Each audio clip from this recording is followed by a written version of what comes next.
pandemic were getting the help they needed. And that's exactly what we did. Look at the Emergency Rental Assistance Program, a program that was designed to help keep people in their homes during the pandemic because we knew that losing your home both exposed you to this disease that could kill you, but also came with significant economic consequences. The ERA took time to work, but we put the time into it here at Treasury, working with local communities, working with stakeholders to ensure that the more than $40 billion that came from the Emergency Rental Assistance Program got into the communities. And that's why you saw eviction rates in the country drop significantly, including cut in half for Black Americans. But even after the resources from the ERA were gone, we're continuing to see eviction rates below the national average prior to the pandemic because of the way that the IRA was designed to provide resources to local communities to continue these offices going forward. You look at the Advanced Child Tax Credit, a tax credit that provided parents with money to help them pay for the things their children needed during the pandemic. Many of these children were forced to go home, weren't able to go to school, and that cost money for parents, investing in things like iPads or other ways to help their children learn, making sure they could keep food on their table. The Advanced Child Tax Credit and the resources that are provided there cut child poverty for Black Americans children by 50% and 40% for Hispanic children.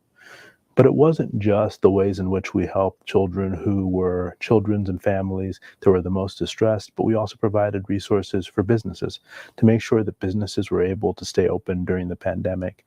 Much of the money that went to state and local governments through the Office of Recovery programs went to supporting the local economy. I had a chance to visit a number of these businesses, either in Lehigh Valley or in Memphis, where these businesses were getting resources that would help them stay open, but also helped lead to the creation of a record number of small businesses coming out of the pandemic. We've seen 10 million businesses started over the last 2 years. 1/4 of those businesses have been started by Hispanic Americans. Our goal now has to be to make sure that the resources we've poured into making sure that we've had what is the most equitable recovery in history is being poured into ensuring that that equity continues in this economy going forward.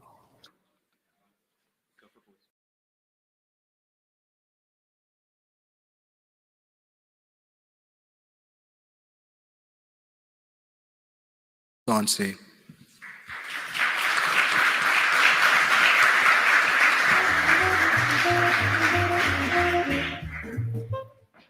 Good morning, everyone. Welcome, and a thank you for all of you for joining us today at the Freedman's Bank Forum. 148 years ago, President Lincoln signed into law a bill to incorporate Freedman's Savings and Trust Company. Its headquarters sat right across the street from this very building. The creation of what came to be known as Freedman's Bank was a bold idea for its time to help more than 4 million formerly enslaved Black Americans transition into economic mainstream of the country. The legacy of Freedman's Bank is our continued striving to end the wealth gap and advance economic mobility for the descendants of formerly enslaved people and all those that have been historically overlooked and underestimated. Since day one, our administration has focused its attention on addressing this persistent racial inequity in our country.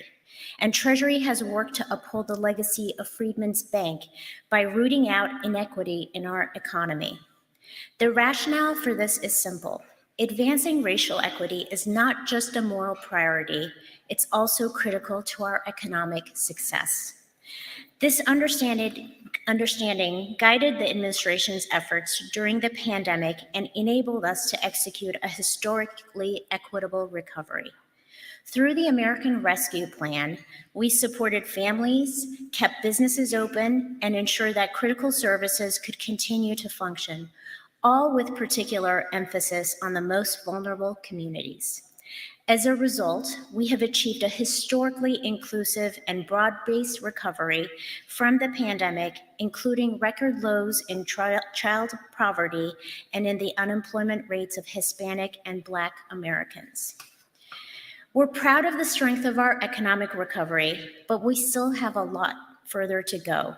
To bridge this gap between where we are and where we want to be, the administration is implementing an ambitious economic plan that targets investment toward communities that are high in potential but have been historically underserved.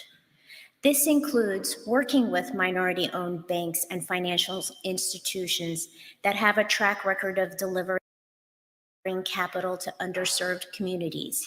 It includes providing minority-owned businesses to enable them to grow at scale and build generational wealth. And it includes incentivizing companies to invest in low-income communities where they will create high-quality jobs and businesses for business contracts. For example, the Inflation Reduction Act has a specific tax credit provision to ensure that low-income communities particularly benefit from the boom in clean energy manufacturing. I want to acknowledge that Treasury is not alone in these efforts. Many of our external partners, like you, have been working with us continuously, both in the philanthropic and the private sector investments with federal funds to amplify our impact. Today's forum is an opportunity for all of us to discuss the progress and the potential, to evaluate how far we have come and consider the road we must still travel. We'll hear today from a group of speakers and panelists, from experts here at the Treasury Department and from our colleagues across the government, each of whom will present different strategies for addressing racial economic disparities. Later on in our breakout sessions, we will hear from your on-the-ground experiences and the partnership and perspectives that you bring that will inform conversations that will turn aspirations into actions. We'll further discuss ties between government and private industry and how to design more just and accessible regulations and how to transform the way we deliver capital to businesses and people who need it the most. So thank you. We know we have still a lot more work to do, and on behalf of Treasury, deep gratitude for your participation and for your partnership on these very important priorities. Thank you.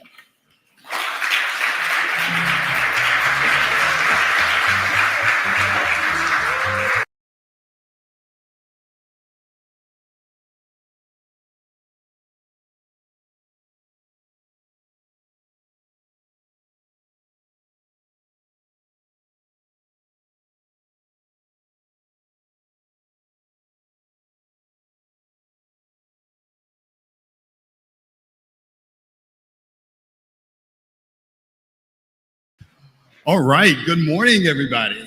I'm Anthony Coley. I had the wonderful privilege of working at the Treasury Department when this forum was first conceived during the Obama administration. And I can see some people who were here for that first convening. John Hope, I see you. I think I saw the head of Ariel here earlier. So you want to talk about how an event has grown over the course of several years. And I just want to start and pause at this very beginning of this conversation to acknowledge Janice Bowdler and everybody who put this team together.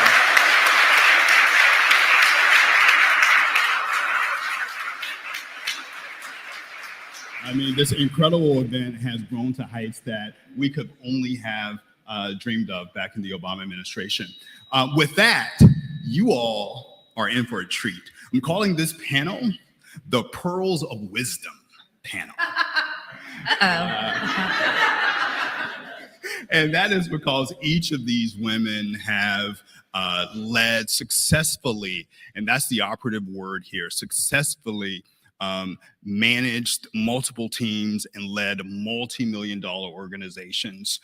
To my left, the amazing and impactful Neera Tanden, the president's domestic policy advisor. We're going to give her another round of applause. brilliant and respected leader of the Roosevelt Institute, Dr. Felicia Wong, and the trailblazing entrepreneur, author, media executive, nonprofit leader, I could go on, Nellie Galen. Thank you. All right, so we have about 25 minutes, and so we're going to keep this. We have a lot of ground to cover. We're going to keep this quick and efficient, if that's all right. I have one question I want to start posed to each of you. We heard Diadem give us a sense of occasion of the day. I like to use this panel and the first question on this panel really to talk about the why. Why is investing in underserved people, underserved communities? How can you talk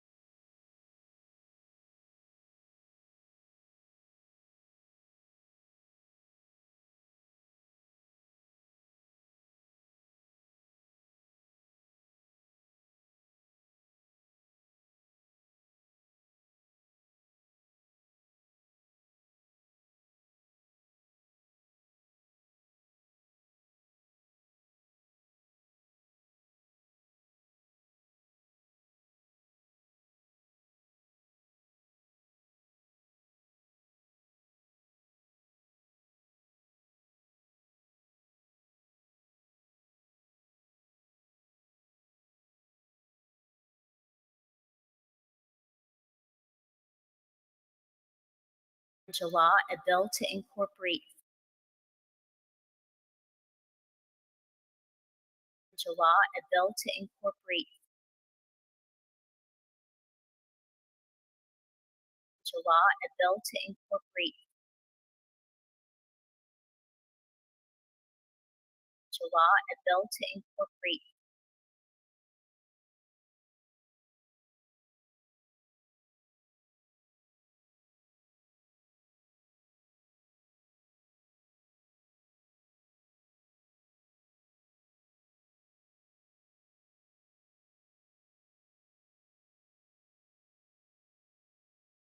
in additional growth for the country. So this is just money that was on the sidelines. Essentially, yeah, exactly. And it's really that, and the idea here is, there's so much in our politics that is trying to drive us apart. Right. And what we really were, I think the basic fact here is that if we have economic growth and economic success reaching all communities, then it creates economic growth for the entire country. Mm-hmm. And that, we called it all in the report, all in nation, because it really was about the central fact. And I'm proud to say that has been an animating principle of this administration and this White House. The president is hyper focused on ensuring that the opportunities we're creating with the investments we've made, the Invest in America agenda, right. Our infrastructure law, our Inflation Reduction Act investments in clean energy, we are being laser focused and ensuring that those investments are reaching every corner. Right. And that's a great opportunity to this conversation today. Right. We're going to come back to that. I want to give you an opportunity to speak to all of what that is. Next to you, Dr. Wong, why? Why is it important? Thank you. Can you hear me? Thank you so much. It's great to be here. Great to be on this panel. And definitely, especially thank you to Janice and the Treasury team. I also just wanted to say before I answer your why question that I know that this administration and this Treasury Department is committed to issues of race equity because I have the privilege of serving as the vice chair of the Treasury Advisory Committee on Race Equity. And it's really nice to see so many of my fellow commission members here in the room. So we are working hard on this every day. As to why, I 100% agree with Neera that this is a matter of economic growth. I agree with Secretary Yellen when she talks about modern supply side, that investing in communities that have been traditionally left behind is a fundamental matter of better ROI for this country. That is all definitely important. And I would add that this is a matter of our democracy. This is a democratic matter, small d, because given this country's history of racialized exclusions, which sometimes were legal and sometimes were cultural or normed, it is just imperative that we actually flip that script. It's imperative for our inclusive multiracial democracy that all Americans feel that democracy can deliver for them. And it is especially important for all communities, Black, brown, rural, working class. It's very important as a matter of our sometimes fragile democracy that we work on racial inclusion. All right, to you, Nellie. Well, for me, it really pains me to say that, ever since the pandemic revealed the inequities in financial literacy for all of us. Right, they've been there for a while, right? And yes, and the fact that, so many, I who worked on the front lines with the SBA and when I was living in California, with the governor of California to try to get the PPP loans to small business owners and realized that they didn't have the right paperwork. Right. They didn't know how to fill out the forms. And so I really want to talk more about that because I think we can help our communities all we want, but if we don't teach them the system, if we don't teach them how to understand the tax laws and the system, they can't get to where they need to go. So to me, this is of the utmost importance. Got it.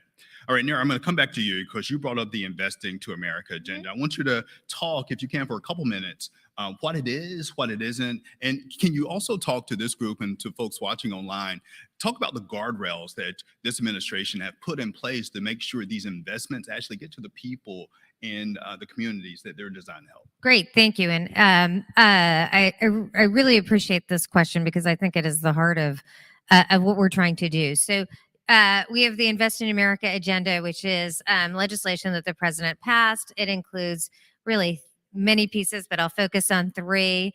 The infrastructure law, the CHIPS Act, CHIPS and Science Act, and then the Inflation Reduction Act, which has many components, but significantly massive new investments in clean energy. So these are all arenas in which we are creating, the administration is creating significant jobs in and really helping create a manufacturing renaissance.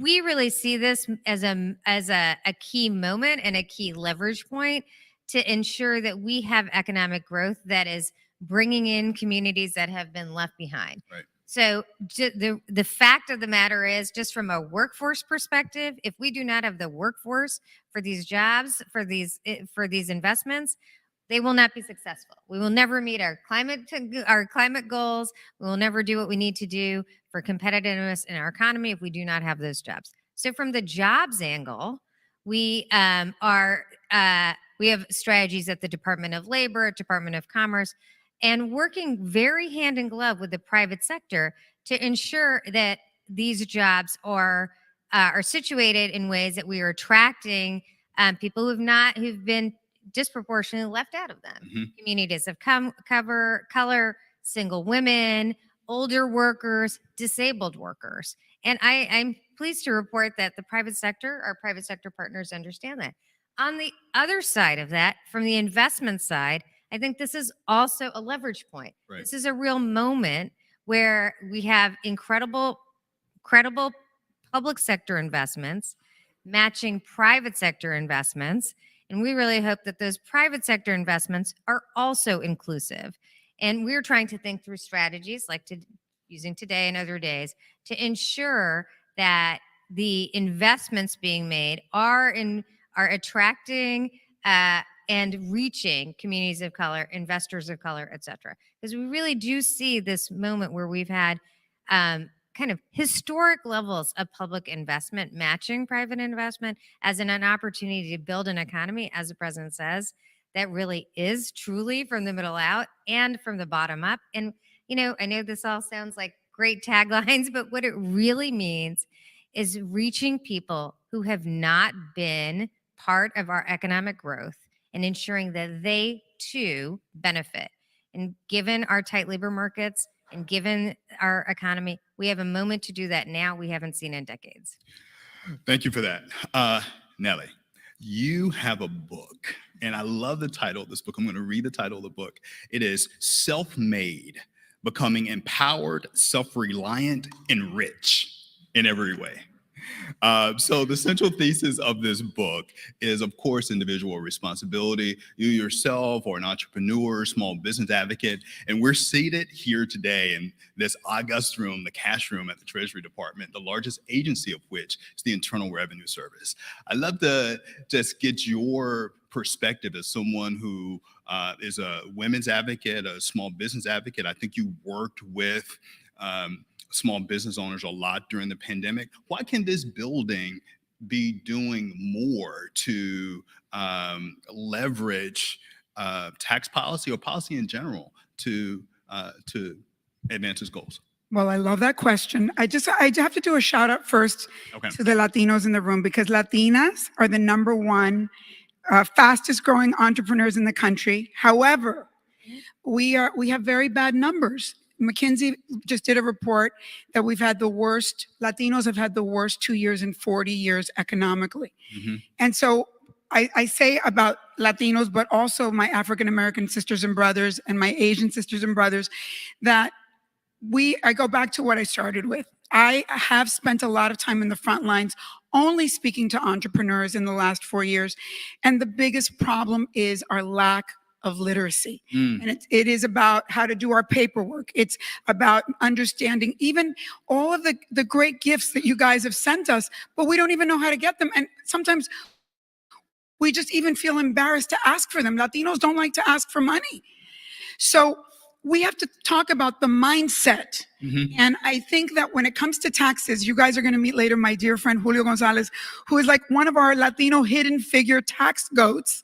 And when he said to me once, and he really changed my mindset, he said, when you invest in yourself, your government invests with you. Yes. You have to align with the IRS. And he gave me such a positive attitude about taxes that I was like, really? And I realized that our minority people's image of the IRS is very negative.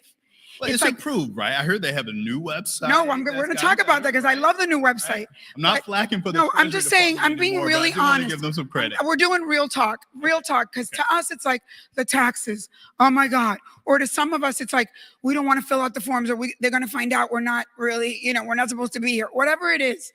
And what Julio taught me is the IRS is is like your venture capital in a way.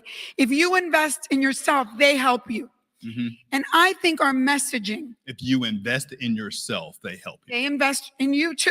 Yeah. They give you money. They help you. They're with you. They join with you. I love that. I had never heard that. Yeah. And I think Janice invited me here because she heard the podcast that Julio and I did, where I was like, Julio, I never heard that before in my life. Yeah. I think that we have a messaging problem. And the messaging problem is also that we are, again, if we give people money and we don't teach them how to make the money, right, how to learn, what are the incentives, if we don't teach them these things, and they're hard to learn. I see every bank in America try to do a website for small business owners and for small business owners of color, but it's not in our voice, and it's not, the information is not given by people that look like us. So it's a language barrier. So when you look at the country, and that we have, we're in a digital age. Right. Why are we reaching people in these kind of old ways instead of on Instagram, instead of on, that's how, what I did for the PPP loans is I did pajama parties online on Instagram. Let's fill out the forms together. I love it. I love it. Right? And when they hear it from one of us that looks like us, and we're saying, I don't understand that, can you explain that to me? Then they hear it and they learn it. So I want us to think about, from a government point of view and also from a private sector point of view, we need content. We need information. We need to be taught. And when I say rich in every way, that's from the filter of culture. Right. Because for Black people, for Latinos, for Asians, rich alone doesn't cut it. Right. It has to be rich in family, rich in love, rich in everything. And so we have to be taught from that filter, right, not from a filter that we don't relate to. That's right. I think that deserves a round of applause. I like that. All right. All right, Dr. Wong, we have about 10 minutes left in this panel. I want to bring you in because I'm a student of history. I think all of us are. Context matters, historical context especially. I'd love to hear your perspective on what the administration is doing in this critical moment on racial equity. I'd love to hear about that through a historical lens. Yeah, well, I'm glad you asked that question because it is absolutely a sea change. This administration's approach, and frankly, many, many people who are working on the outside on racial equity and on economic equality, we are seeing a sea change in how we approach these questions. So I'll answer it. But before I get there, I just wanted to say to Nellie that it is incredibly important that the IRS be accessible to all, which is why I think that the $80 billion IRS modernization, which is designed to make sure that all Americans can access and understand and actually pay their taxes, pay their fair share as simply as possible. That's really important, and it's an important thing for all of us to support and protect. So IRS modernization, it's important. Now, to get to this question of history, why I think it's a sea change, this president has embraced an approach to government structuring of markets, government structuring of important economic sectors. He's embraced the term Bidenomics. I know the media is asking, what is Bidenomics? Well, I am here to say that Bidenomics is about the rebalancing of power in this economy so that workers get their fair share or more, so that companies have to pay their fair share. This approach to having government actually make sure that we have strong sectors, strong green energy sectors, strong manufacturing, making sure that workers are able to, as the president said the other day on the picket line, record profits deserve a record contract. This is a really important approach, and this historically is a very different approach than the approach we've seen over the last 40 some odd years, which some people called Reaganomics, but which was really an approach where, government was going to be hands-off. Hands-off of shaping markets. The reason that was a problem is that you actually saw the results. When government does not step in to structure markets, we have seen historically slower growth over the last 40 years. We have seen worse stability in the financial markets and otherwise, and we have seen much more inequality, racial and otherwise. So this very active approach where government is willing to and happy to set a North Star. This is what our economy should look like. This is how we should be investing in people. This is how we should be investing in places. This is how we should be supporting workers' right to organize. All of this is an absolute sea change from the approach that we've seen in the past.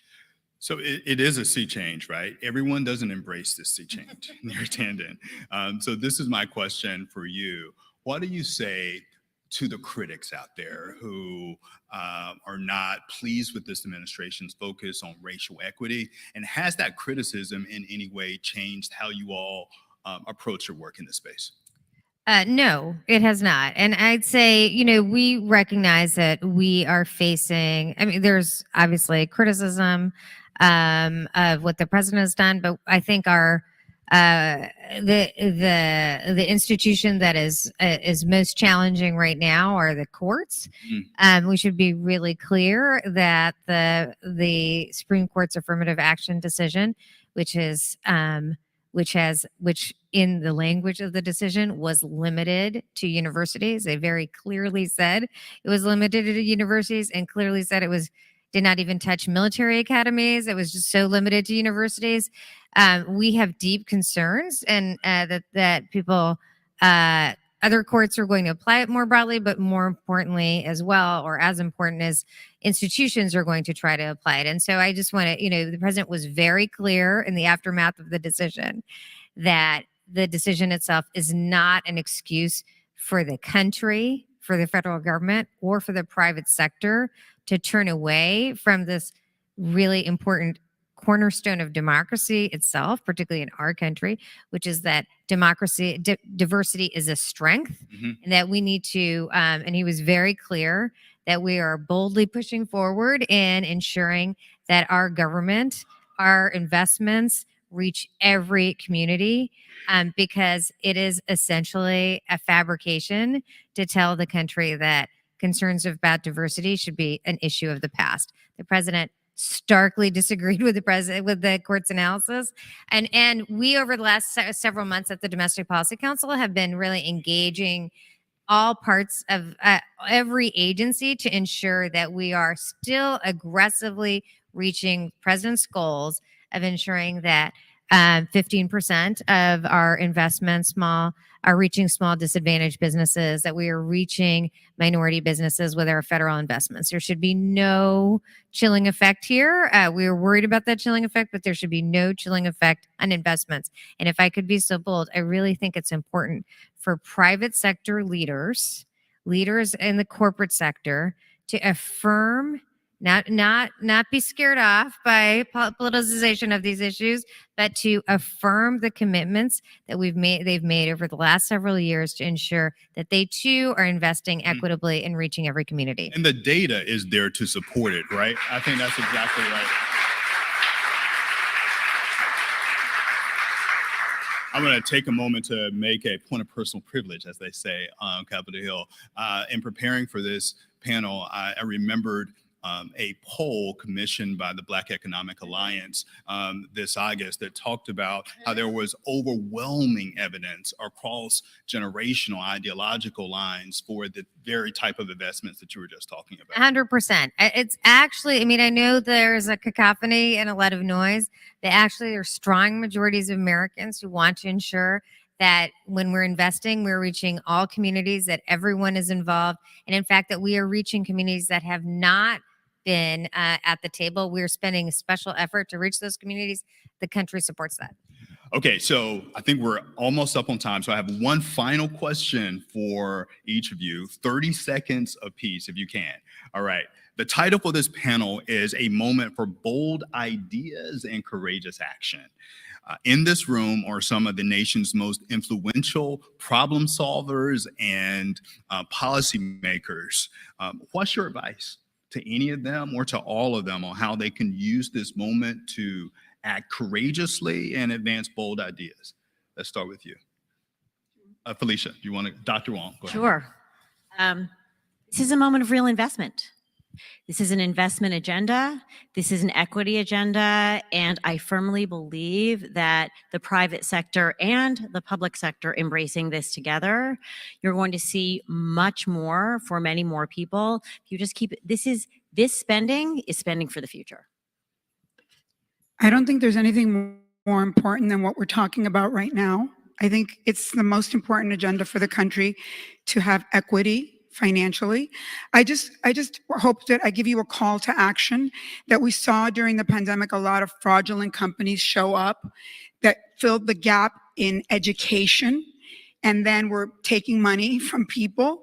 We have to educate. You know, I would call it marketing, but I know marketing is an ugly word in government. So let's call it teach and educate all people to understand the game that we're playing, how to play the game, and how to really not just give us money and then we don't know even how to get it. Right. We have to understand the system, and all of us need to know how to use it. So I'll just say something very briefly to build on Nellie's comments, which is, I think this is a moment to stretch. And what I mean by that is, it is very easy in companies, in government, to go to people you know. Our own networks are really easy because we trust in those networks, and that is how we essentially replicate the system over and over again. And this is a moment where we know if we stretch, we know that investments in communities led by organizations, companies led by people of color, women, have the same, if not better, results of other companies It is a time to go beyond comfort, to reach out beyond your network, to go to people who you do not know and look at them and their opportunities and what they can bring to the table. There's investment there. And this is a moment where we need the private sector to ensure that we actually have the inclusive economy that this country is demanding. Thank you. That sounds like pearls of wisdom to me. That's why I named this panel that. Ladies and gentlemen, thank you very much.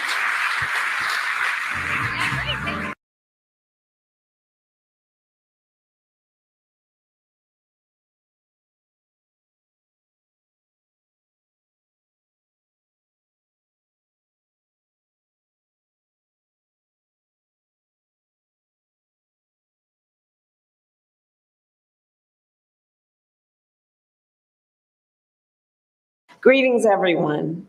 To Secretary Janet Yellen, members of our administration, community bank leaders, and business leaders, it is an honor to join you once again at the Freedman's Bank Forum. America is a nation powered by the ambition and aspiration of her people. The ambition and aspiration to turn a dream into a reality, to start a business, own a home, and get an education.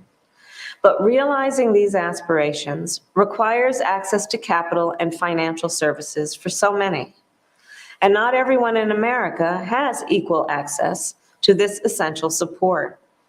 Consider, Black entrepreneurs are 3 times more likely to not apply for a loan for fear of being turned away by a bank. Despite making up 25% of new business owners, Latino entrepreneurs receive less than 2% of venture capital funds. For many Asian American and Latino business owners, in particular immigrant business owners, language barriers limit their ability to access capital and banking services.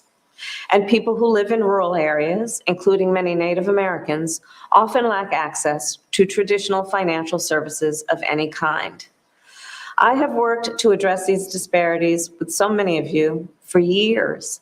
And as Vice President, I've made expanding access to capital one of our administration's central economic priorities. Building on work I led as a United States Senator, so far we have invested more than $12 billion in community banks to help thousands of entrepreneurs and small business owners in underserved communities access the capital they need to start and grow their business. We also partnered with consumer banks, investment firms, technology companies, and philanthropies to create the Economic Opportunity Coalition. And already this coalition has secured $1 billion in new capital for community banks across our nation. And today I am proud to announce that by the 2024 Freedman's Bank Forum, this coalition plans to invest another $2 billion in community banks. We have also worked to expand access to capital through government contracts. Since taking office, President Biden and I have made historic federal investments in our nation. On climate alone, we will invest $1 trillion over the next 10 years. The result? Billions of dollars in federal contracts that will be available to businesses across our nation. But historically, minority and underserved business owners have not had equitable access to federal contracts. And so we are increasing federal contracts for minority and underserved businesses by 50%, which will mean billions of dollars in steady, stable revenue for business owners to hire more employees, open more stores and factories, invest in their communities, and build intergenerational wealth. And where we have led, I call on the private sector to follow. Today, I am issuing a call to action. In particular, to all companies that are building our clean energy economy, I issue a challenge to you to commit to contracting at least 15% of your procurement spending with minority and underserved businesses, as several of the companies here today have already done.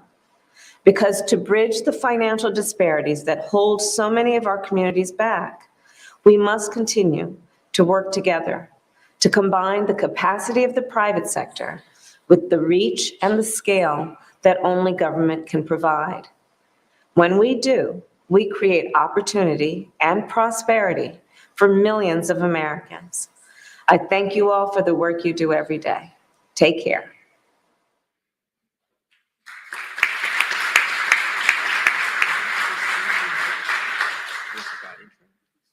The program will resume momentarily.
Good morning, everyone. First, I'd like to thank Secretary Yellen and Adeyomo Deputy Secretary for hosting this forum today. And of course, it is such an honor to be gathered here before you all for today's Treasury's Freedoms Bank Forum and morning's panel entitled Scaling Underserved Businesses Through Capital and Ecosystem Support to discuss the progress that's been made to deliver capital and technical assistance to help underserved businesses connect with customers and market opportunities.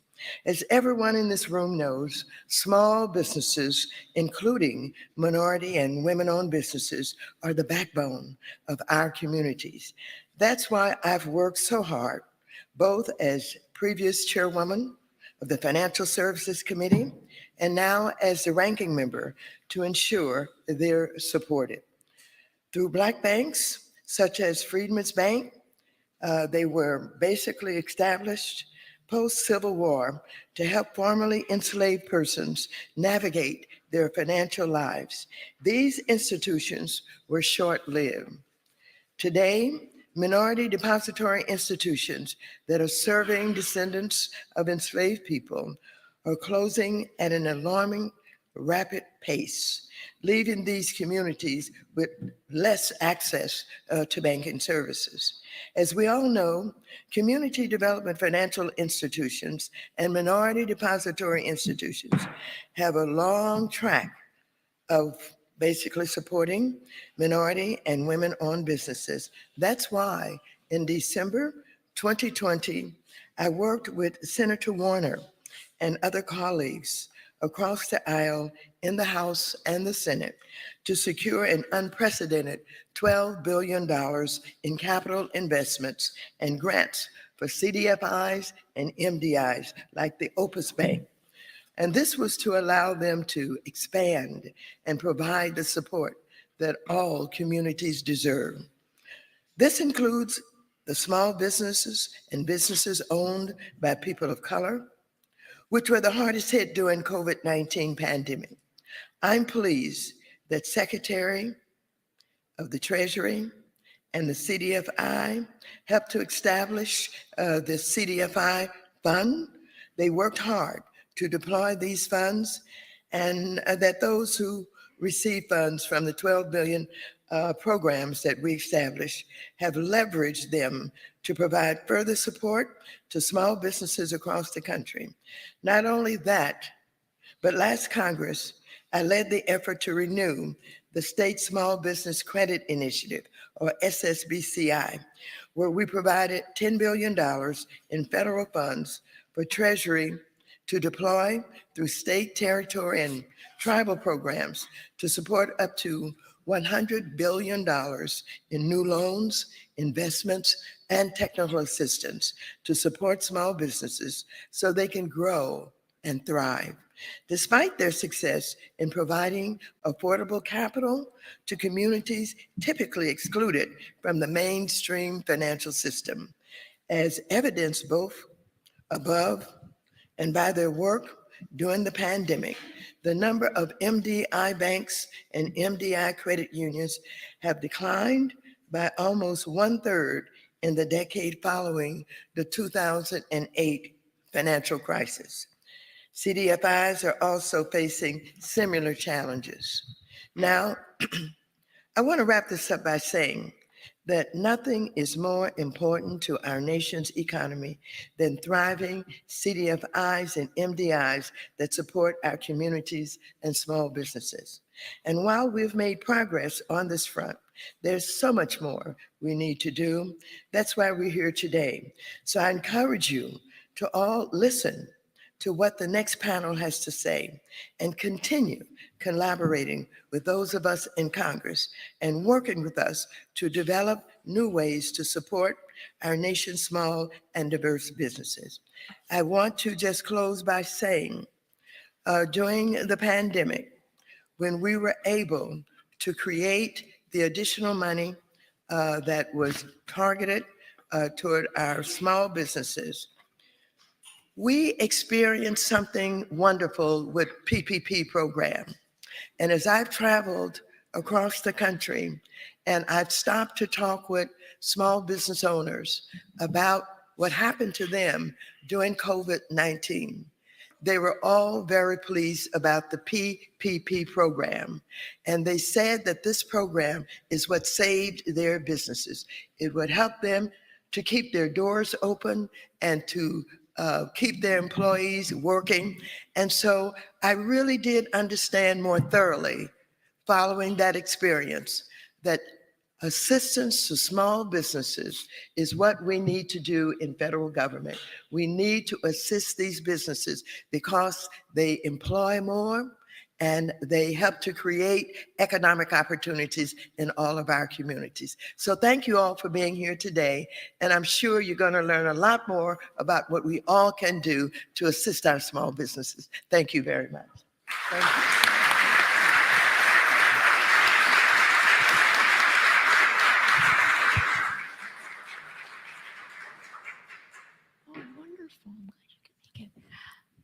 Thank you so much, Congresswoman. That was a wonderful way to kick off our program this morning. My name is Amy Liu, and I'm really excited to be here to be part of the Freedman Forum and to help lead a discussion about the importance of what you just heard from the Congresswoman about the importance of supporting the growth of underserved small businesses and entrepreneurs. By way of background, I come to this topic because of my own long expertise in working with local leaders in cities, in communities, to make sure that our local communities are prosperous, just, and resilient. And a part of that, obviously, is the important role that small businesses and entrepreneurs play, not only because of their success in driving our local economies, but also because they're critical to the vibrancy of regional industry clusters and a major source of wealth creation for immigrants and communities of color.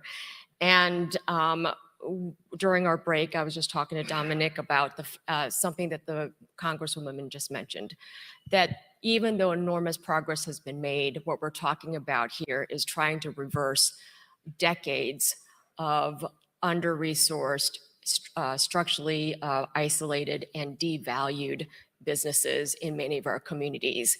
And so I think what we're seeing and what we're talking about today is what has been the great progress that the Biden-Harris administration has made to reverse decades of disinvestment and devaluation of our women-owned and minority-owned small businesses, and what kind of impact and positive impact they've had in our communities, but what more we can do to support and drive that progress.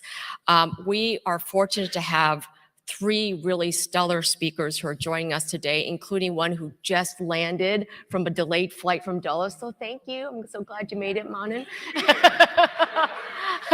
It was just, we were counting the seconds.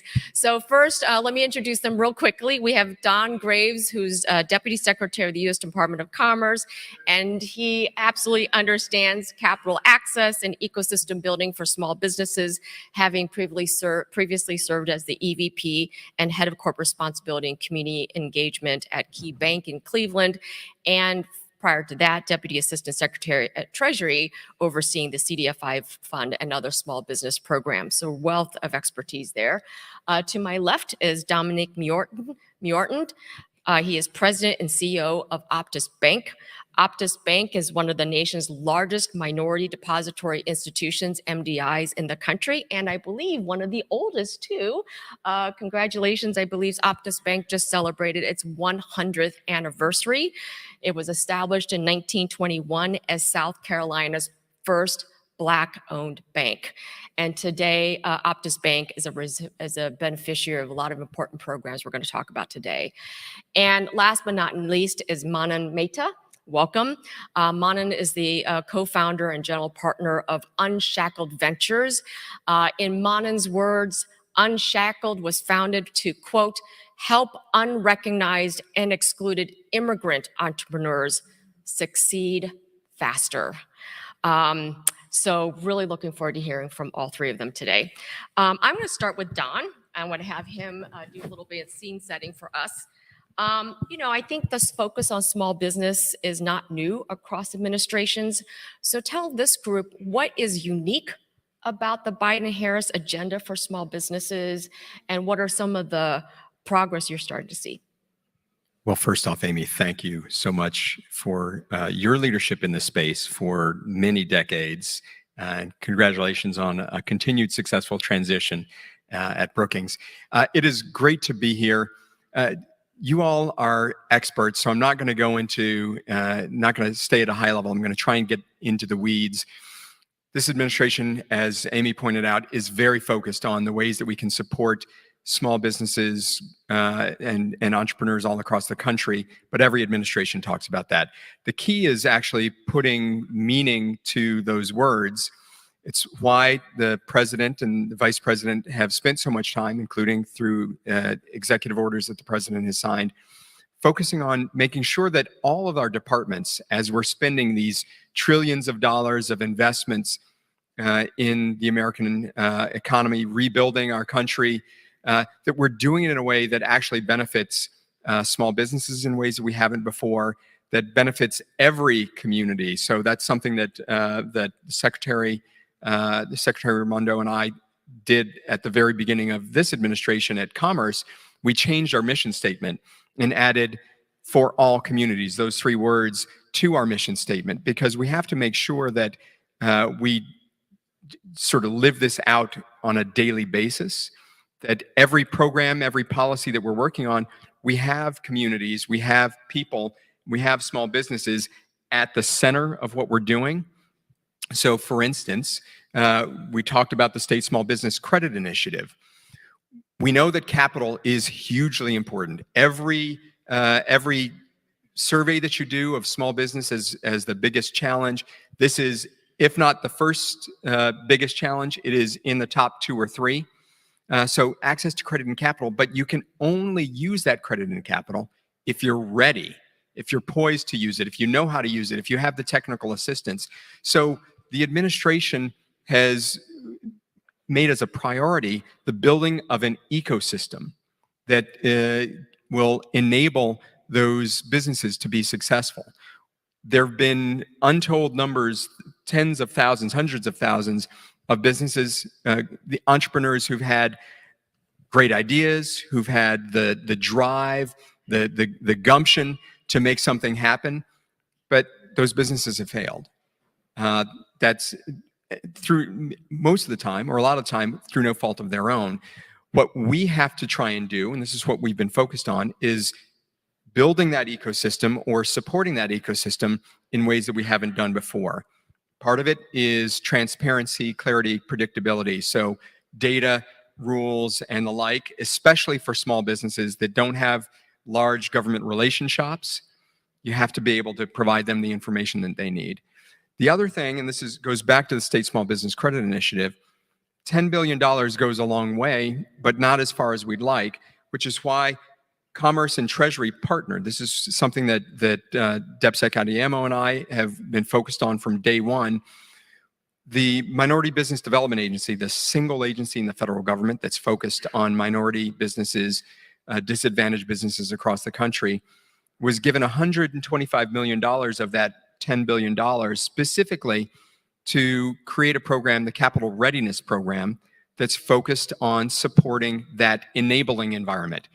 Going out, providing funds to incubators, accelerators, to CDFIs that are providing that technical assistance, working with universities, community colleges, working with local, state, and regional organizations that are supporting that. So these are the types of efforts that I think need to be even further accelerated, but it's trying to bring folks together in ways that we haven't before, and bringing all of the agencies together to focus on how we break down those barriers, that we have the communications, so that when the Department of Energy or the Department of Transportation is putting out hundreds of billions of dollars, that they're focusing on small businesses, that they're focusing on underserved communities, that we're doing it in a way where we're talking together and using each of our programs to enable folks on the ground who are actually doing the hard work of connecting these small businesses and supporting them.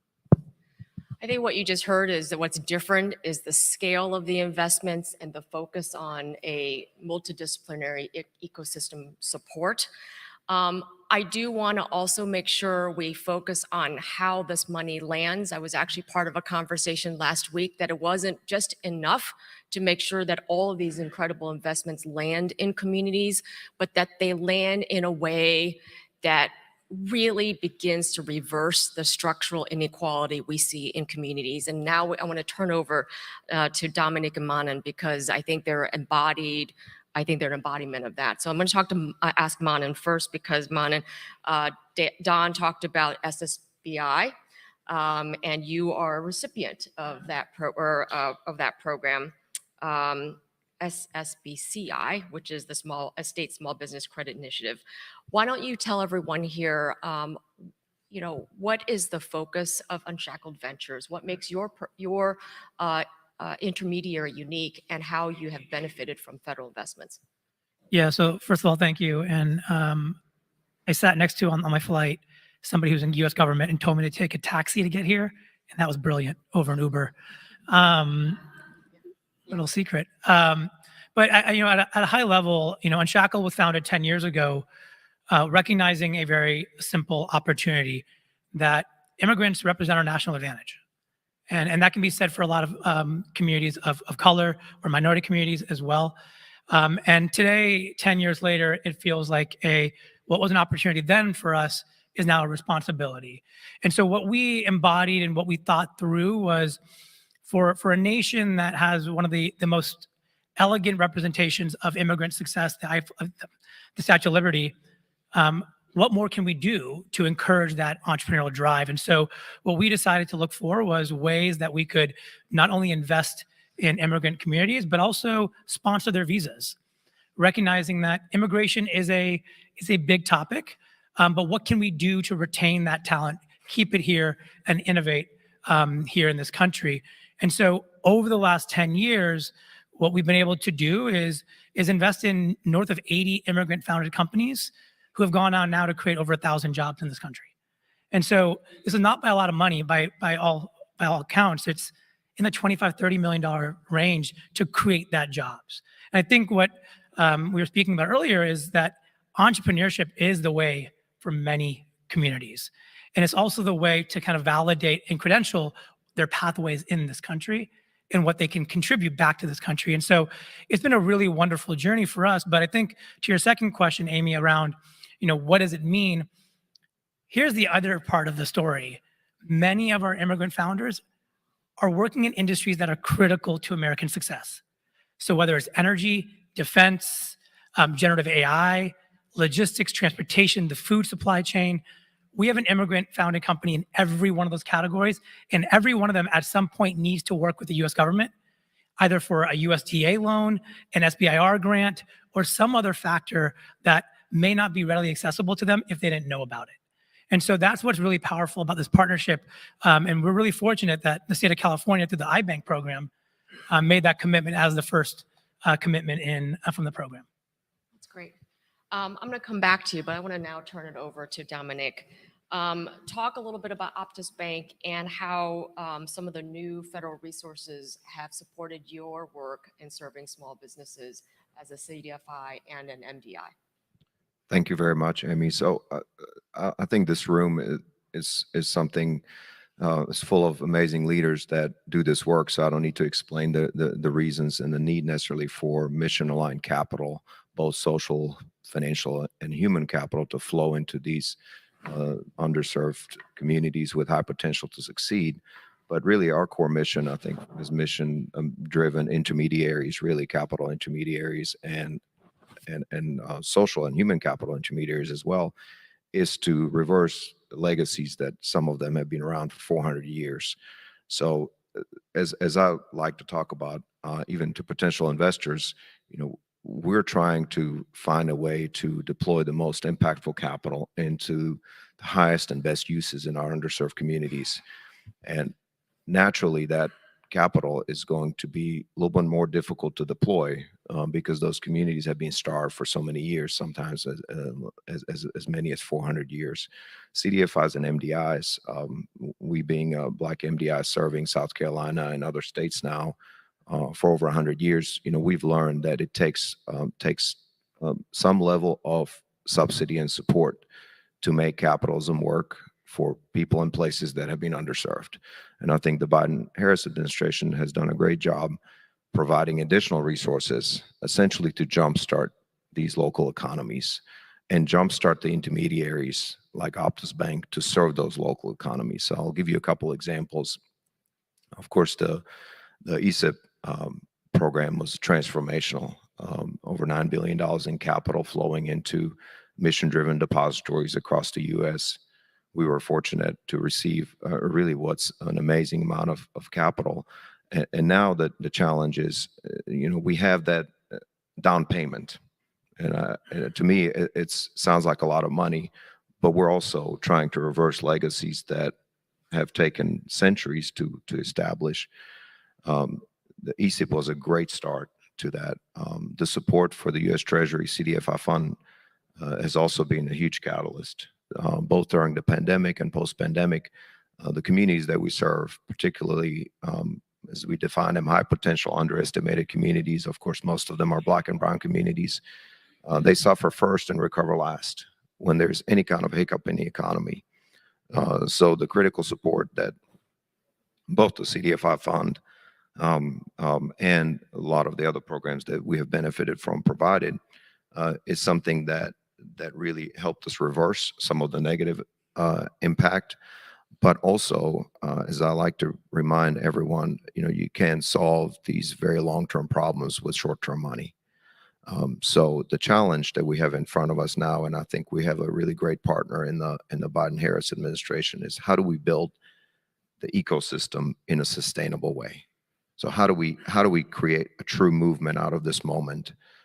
How do we take this tragic, economic impact on some of our communities and turn it into a reversal of those negative impacts? So what we're working really hard on right now with the administration, and are really grateful to have amazing support from many people in this room, is to change the systems and structures and create new pathways of capital that are lasting, permanent, and allow us to provide that little bit of seed capital, maybe, if you would, to jumpstart those economies and jumpstart those intermediaries like Optus Bank, other MDIs and CDFIs, to give them that extra boost so they can become self-sufficient in driving resiliency and economic growth in the most vulnerable people and places that we serve. While you've got the mic, I'm going to have you hold on to it. I want to build on this point on ecosystem now, because all three of you have mentioned the importance of it for sustaining both the startup, the scaling, and the long-term wealth creation of a lot of these entrepreneurs and small businesses. So, Dominic, when you say you need to see an ecosystem really be there to support, what do you mean? Who are the actors that are in that ecosystem? And do you feel that the current set of investments are sufficiently in the markets that you're operating, sufficiently supporting those intermediaries and organizations? I think the ecosystem needs to be vibrant on both sides, on the supply and demand side. Yep. So we as mission-driven intermediaries are the suppliers of credit, capital, and opportunities, and frequently social capital and human capital as well into these micro enterprises and small businesses. But on the demand side, there are also imperfections that have been created by systemic disparities. And so the organizations or agencies like MBDA, Don and I were together in Baltimore yesterday, and I had the opportunity to meet the most amazing entrepreneurs that are truly building businesses that are, I can't even describe the technologies and the science and engineering that they've put together. But they are simply cut out of the access to mainstream institutions to gain access to business. So I think the ecosystem has to have both sides, has to have the supply and demand. The administration has done a great job really supporting the likes of MBDA that can provide that demand. But the most critical aspect I see to building that, they have to be built in parallel. So you don't just deploy capital into communities and then look for those entrepreneurs to build businesses when they are truly cut out of access to those opportunities, as we see with a lot of the transportation and infrastructure funding that's coming in, a lot of the green energy that's being built. So we need to make sure that in sync, in parallel, they are built both on the demand side and the supply side. And equally important is that those efforts and investments are sustained. Because one thing that we've seen, particularly in Black and Brown communities, and really the minority banks being a manifestation of those communities in some way, is we go through these cycles where there's an infusion of capital, a fusion of interest, and then we chase the next shiny object. And that pullback of that interest actually is more harmful. And in some cases, it would be better if it never came, if the help never came. And so one of the things I keep really advocating, and we as an industry of MDI as part of the National Bankers Association and other groups that support minority banks, is how do we create a movement? How do we sustain both supply side and demand side of this ecosystem? Well said, Don. I know you're jumping to get in here. So we talked about this before walking here. I think, the Invest in America agenda by the administration has gotten lots of attention, all the transformative pieces of legislation and investment now raining down on communities across the country, creating huge opportunities for suppliers and entrepreneurs and the like. The concern is that these are siloed investments and not connected opportunities. And so, for instance, congrats on the Tech Hubs announcement yesterday. But Tech Hubs, as an example, is an ecosystem of growing next generation industries and technologies and capabilities in the U.S., requiring small biz suppliers, startups, and workforce and infrastructure all work together in service of new industry growth. So when I think about those tech hub investments and other place-based investments, I do wonder, like many of us on the ground, how well is that connected to the small business ecosystem investments that you're making?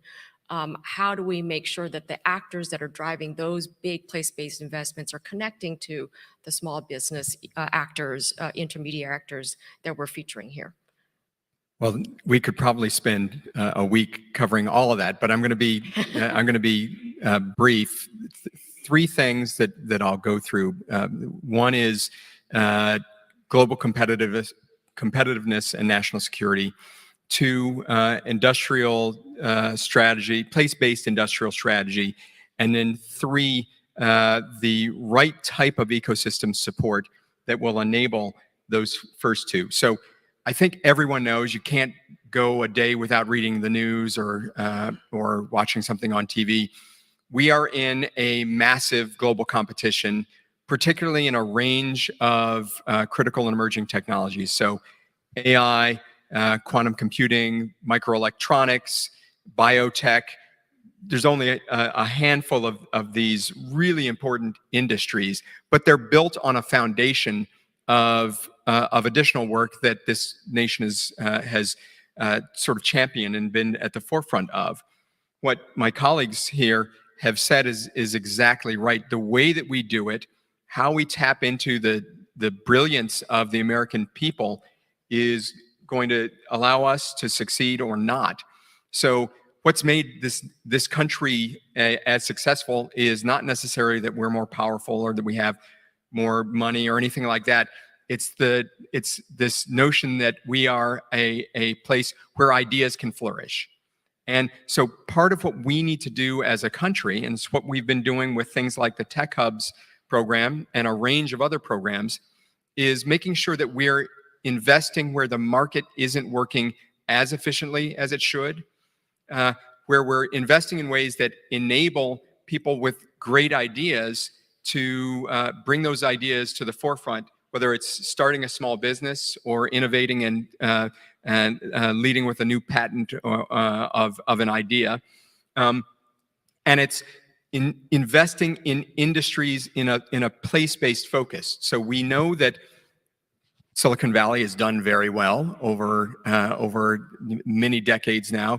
We see some real successes across the country in places like Austin and Boston. You can probably pick 10 places in the country that everyone would agree have been fantastic places for technological development, for innovation, for economic growth and prosperity. That's not where all the ideas are coming from. And in fact, we have great ideas, great innovation, great opportunities, and in industrial bases all across the country that are powering that growth. But 90% of the jobs that have been created in recent decades are in 5 metros around the country. That's a real problem if we hope to be competitive globally to ensure long-term national security and, of course, our economic security. So we have to unleash the potential of communities like my hometown of Cleveland and or Akron just down the road, where we announced a tech hub, because there's great talent, there's great opportunity, but only if we invest to spur additional private sector investment and job creation. So that's really what we're trying to do with the Tech Hubs program, with our Build Back Better Regional Challenge Award winners last year, with the work that we're doing to enable high-speed internet in every community in the country. If you don't have access to high-speed internet, then you have a great idea, you have a great company. How are you going to sell your product anywhere, not just down the road, but anywhere else in the country, let alone the globe, if you don't have access to high-speed internet? So all of these investments have a rationale. They're interconnected. We're thinking about it in a way that we can enable our communities to be more successful. We can enable people with great ideas to bring those ideas to market, to get the support that they need from that ecosystem of great organizations like these, technical assistance providers across the country, and also being very, as I said at the beginning, transparent, providing clarity. Data is absolutely crucial to what we're doing. So capturing the data is, the announcement that Treasury is making today about the commitments by many of the financial institutions is fantastic.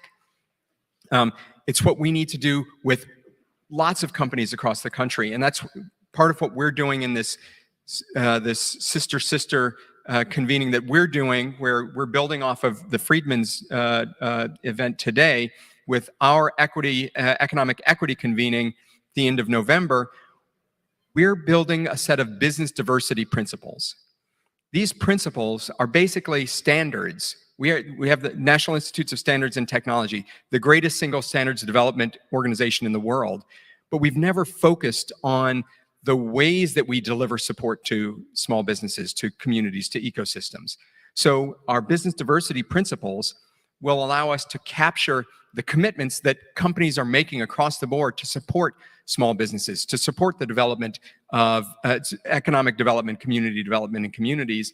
And then we'll have benchmarks that our partners around the country can use in communities to hold us accountable, but to also give us a guideline or guardrails to the work that we're doing, so we know that we're actually affecting the type of change that we're all talking about. Manan, do you feel the shift in the economy right now, where there's increasing demand for build in, make in America? And then how, I think there's a real desire for many people in this room to make sure that the next generation economy is inclusive of the next generation of leaders and entrepreneurs, immigrants and people of color. What are the unique challenges that we need to be aware of facing immigrant entrepreneurs, so that they can be part of this innovation economy? Yeah, and as I was reflecting on the prior question as well around community and ecosystems, I think there's two concepts that come to mind that we've been trying to embody at Unshackled for the last 10 years. The first one is this notion of the difference between success and failure is not what you know, it's who you know and when. And emboldened in that is community, right? That is what we're talking about. And the second concept is oftentimes a silent killer of many startups is a lack of access to friends and family money.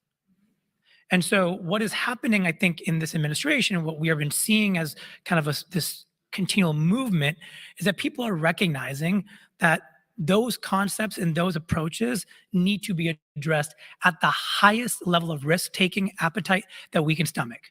And so why I think, venture capital has been where I've been playing for the last 10 years is because, within venture capital is a lot of risk appetite, right? We're okay being wrong to some extent for the hope that we are really right. And I think what I'm seeing now with this partnership with California's iBank program is that there is now an initiative from the government to take on that risk alongside the private sector, which I think is really, really powerful in terms of fostering new communities and growing communities. Because I think a lot of the entrepreneurship happens behind closed doors, specifically within immigrant communities. And, it's not that they came to the United States and then thought of a company to start. Coming to the United States was an entrepreneurial act. Right? That started that journey in the US. And then I think you go a little bit further, they don't have a passport with an eagle on it. And so they have no clubs, no clout, no memberships. And so what does community give them there is that really nice balance of both, where their existential motivation marries, what they came here to do. And I think that's what we're focusing on at Unshackled. And I think we see a lot of that within immigrant communities, people of color, and a lot of our military vets as well. Like there's a certain discipline that exists continually across these populations that is just incredibly fun to underwrite. We are needing to come to a close. So I'm going to ask everyone one final question and ask you to try to be brief. I think there's a real desire and theme here to sustain the good effort that's been underway. And it takes an ecosystem of actors to do that. There are a lot of great experts and leaders in the room. What is the advice you give folks here to help sustain what has been started? What's the one thing you want folks here to do? Who wants to take a first cut? I'll jump in. We have a wealth of resources across the federal government. You all know these resources, you use them, but we don't know when they're either not being as effective as they should be, when they are not as widely known as they should be, or if there are things that we can do in the federal government to effectuate the usage of these resources, these tools, these programs in a way that will garner better change, especially to support those ecosystems. So we need to hear from you on a regular basis. You're closest to the ground, you're closest to the ecosystems, to the entrepreneurs, to where the capital needs to be deployed. So I just urge you to come to us. You can come to me directly. I know that Wally feels the same way. We need to hear from you. So the more that we hear from you, the better able to tailor these programs across the federal government. Dominique and Manit. Well, I think that's a great way to close it. So only thing I would add is the public-private partnership that's represented in this room, I think has an amazing opportunity to unleash the power of our immigrant communities and also those communities that have been left behind. We know the stats, we've seen the numbers of multi-trillion-dollar GDP growth that's available to us. All we have to do is continue to build on a lasting public-private partnership. Yeah, and I think the last thing I would add is if you have access to resource or capital, I think we all know the best pathway to generational wealth is entrepreneurship. So go to the very beginning of entrepreneurship. Provide your resources, your time, your commitment, your capital to the absolute starting point, pre-incorporation, when the ideas are percolating, and meet the entrepreneurs there, because I think you'll see tremendous ROI across the board. Well, I know we just barely scratched the surface of this important topic, but please stay on this journey with us. And again, please join me in thanking everyone here on the panel.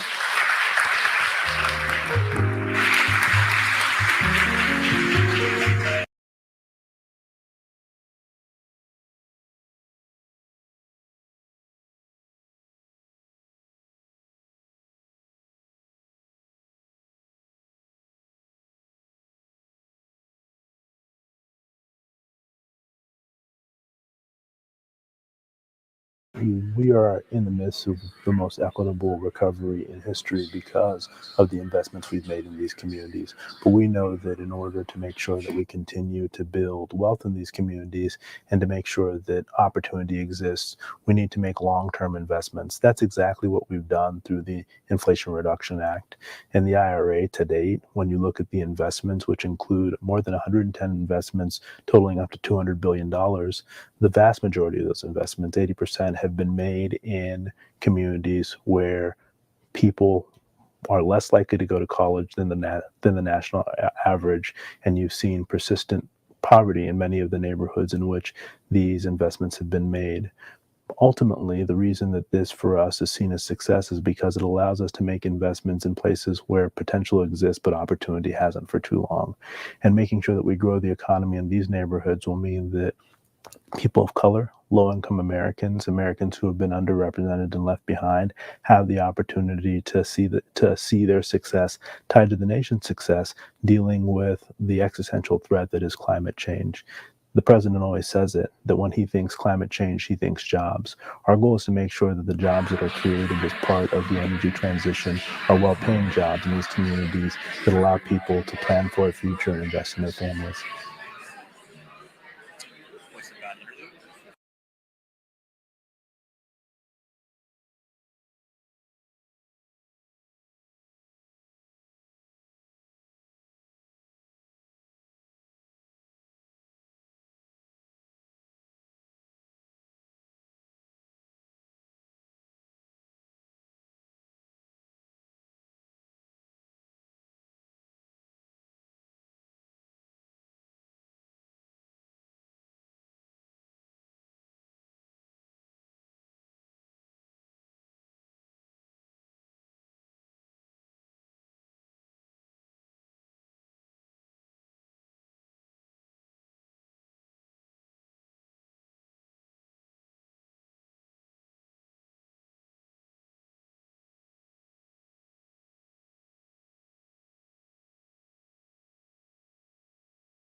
Good morning, everybody.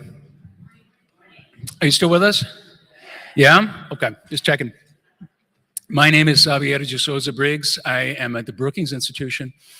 Also co-founded something called the What Works Plus Collaborative. It's a philanthropic effort to help drive equity and resilience through these big investments. It's a pleasure to moderate this conversation. It's called Driving Economic Opportunity Through Supplier Diversity and Business Partner Diversity. Now, as catchy as that is, can I break that down for a second? Would that be okay? In this sweep of investments, these generational investments, the biggest infrastructure boom since the 1950s, huge bets on advanced manufacturing and critical industries, the net zero transition to clean energy, which is monumental and crucial for our communities for all the reasons we know. There is a lot of contracting happening and much more set to happen in the years ahead. The private sector is crucial to delivery of these investments and their impacts on the ground. And we need to be very clear. We face risk, not just opportunity, including the risk that we could make the racial wealth gap worse, not better, unless we are intentional about equity, unless we do some things that are bold and do them at scale. I want to give you two numbers really quickly, then I'll jump right into conversation with the panel. First, a measure of the racial wealth gap itself, a very direct one. We rely on Federal Reserve data typically, depending on the measure you use. The gap in real estate assets and financial investments is about 12 to 1 if you look at white households versus folks of color, about 12 to 1. You know what it is in private business assets? That's the technical term for private business wealth. It's about 3 dozen to 1. Okay, so that's number one. Here's another number that should get our attention. the representation of Black-owned firms in the sectors poised for this extraordinary growth, sectors like manufacturing, construction, and utilities, think the power sector, less than 1% Black-owned firms. So we have our work cut out, and this work is absolutely urgent. And here to get into it with me, starting on the far end, my good friend Tom Perez. Tom served in the Obama administration as head of the Civil Rights Division at the Department of Justice. He was Assistant Attorney General, and he was later our nation's Labor Secretary. He's also served at the local and state levels in government, and Tom currently serves as Senior Advisor to President Biden and Director of the Office of Intergovernmental Affairs in the White House. Tom, welcome. Next to him is Chris Gorman. Chris is CEO of KeyBank, a major lender and provider of financial services. And Chris, I noted that your civic involvement, each of you are very active in your communities, no surprise. You serve on the Board of Trustees of University Hospitals in Cleveland, a national standout, a model actually when it comes to inclusive procurement and supplier development. So thank you for that service, and that much more to draw on here in the conversation. And finally, Mike Murphy is Chief Financial Officer of Micron, a world leader in semiconductor manufacturing. Mike has also worked in the automotive sector and in aerospace, so draws on a broader experience, and he's served in our military. Mike is a veteran of the U.S. Marine Corps. Please give one more round of applause to our panel.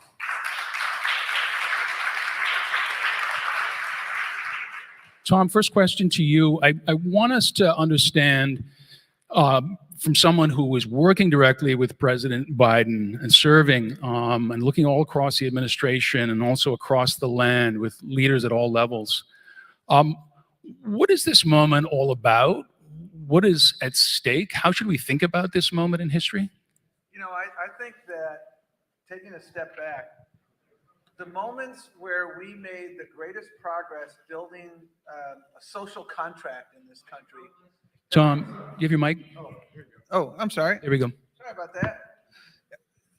I want to take a step back and ask the question, what happened? How did we build a social contract in this country? Because the point I want to make is the moments of gravest risk to our democracy and to our economy and to so many institutions across society have also been the moments where we made the greatest progress. Look at the New Deal of the 1930s in the throes of the Depression and global conflict.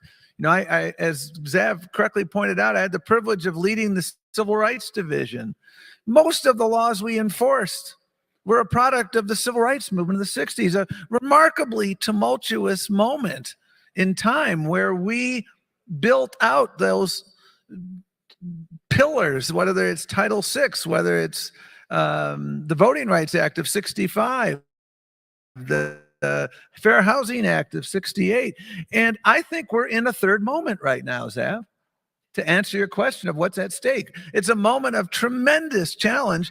And as if we needed more challenges, we have seen plenty more post October 7th here and around the world.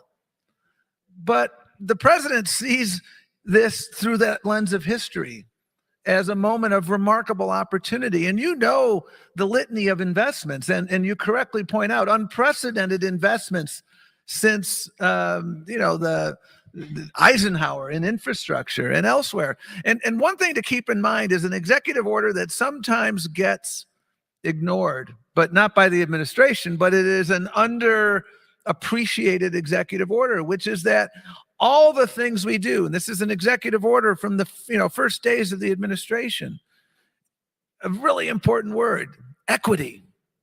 Are we going to exacerbate the disparities that you're talking about, or are we going to address them?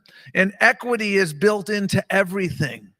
Equity is built into the grant programs, to the IRA, to bipartisan infrastructure regulation. If you go to the Commerce Department and you look at broadband deserts, your first instinct is, oh my gosh, yeah, oh, rural America.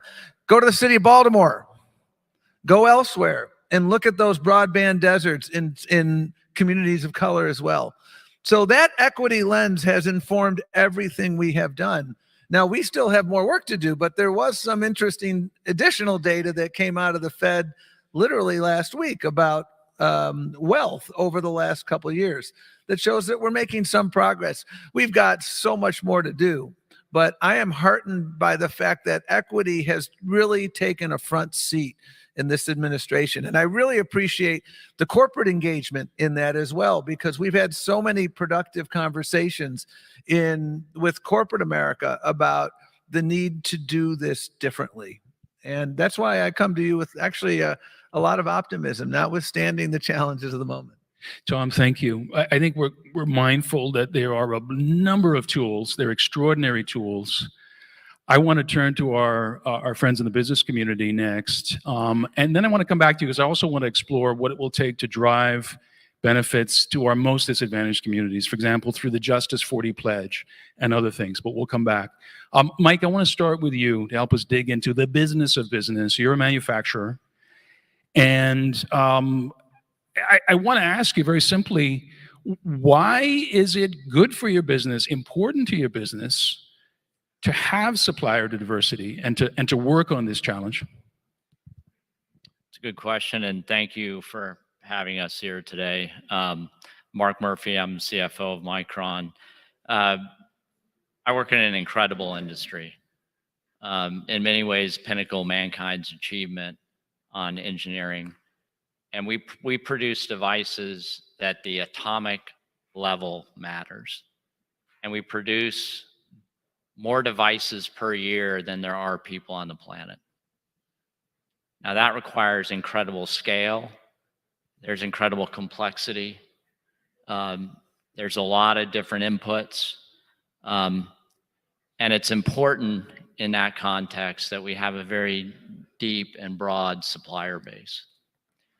So, and COVID taught us that a supply chain disruption can create massive upheaval in the economy. So fortunately, under the administration's leadership, the CHIPS Act was passed, and that act provides a once-in-a-lifetime opportunity, we believe, to bring memory chip manufacturing to the U.S. at scale. And there's simply no other business that manufactures at the scale that we manufacture at. So just to give you an example, we've announced that we will do 5 fabs in the U.S. with the support of CHIPS. Each fab is the size of 10 football fields. 4 of those fabs we expect to build in New York. Now, with that immense economic activity associated with these huge fabs of scale, creates a big lift to the supplier base. It creates a supplier ecosystem. It's big enough to draw all the suppliers in and create unprecedented opportunity for underrepresented groups. And Micron, we're proud that we're a leader in this area generally in supplier diversity. We spend $500 million per year today on supplier diversity.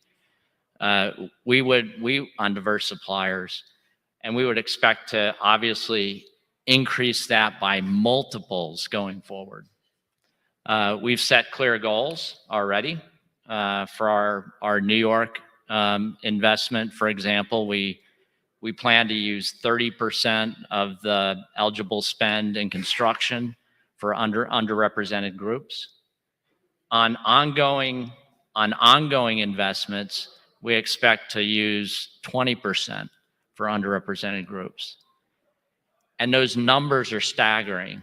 We will invest over 20 years, $150 billion, or near $150 billion between our New York and Idaho investments. Ongoing operating costs over that period is over half that amount. So again, the numbers are staggering, and we're doing more than just that spend diversification with suppliers. We are helping with financial institutions and have made commitments, and we're one of the founders of the EOC for CDFI investment. We've made an investment there for our local community banks to support these efforts. And then finally, It's about people in the end.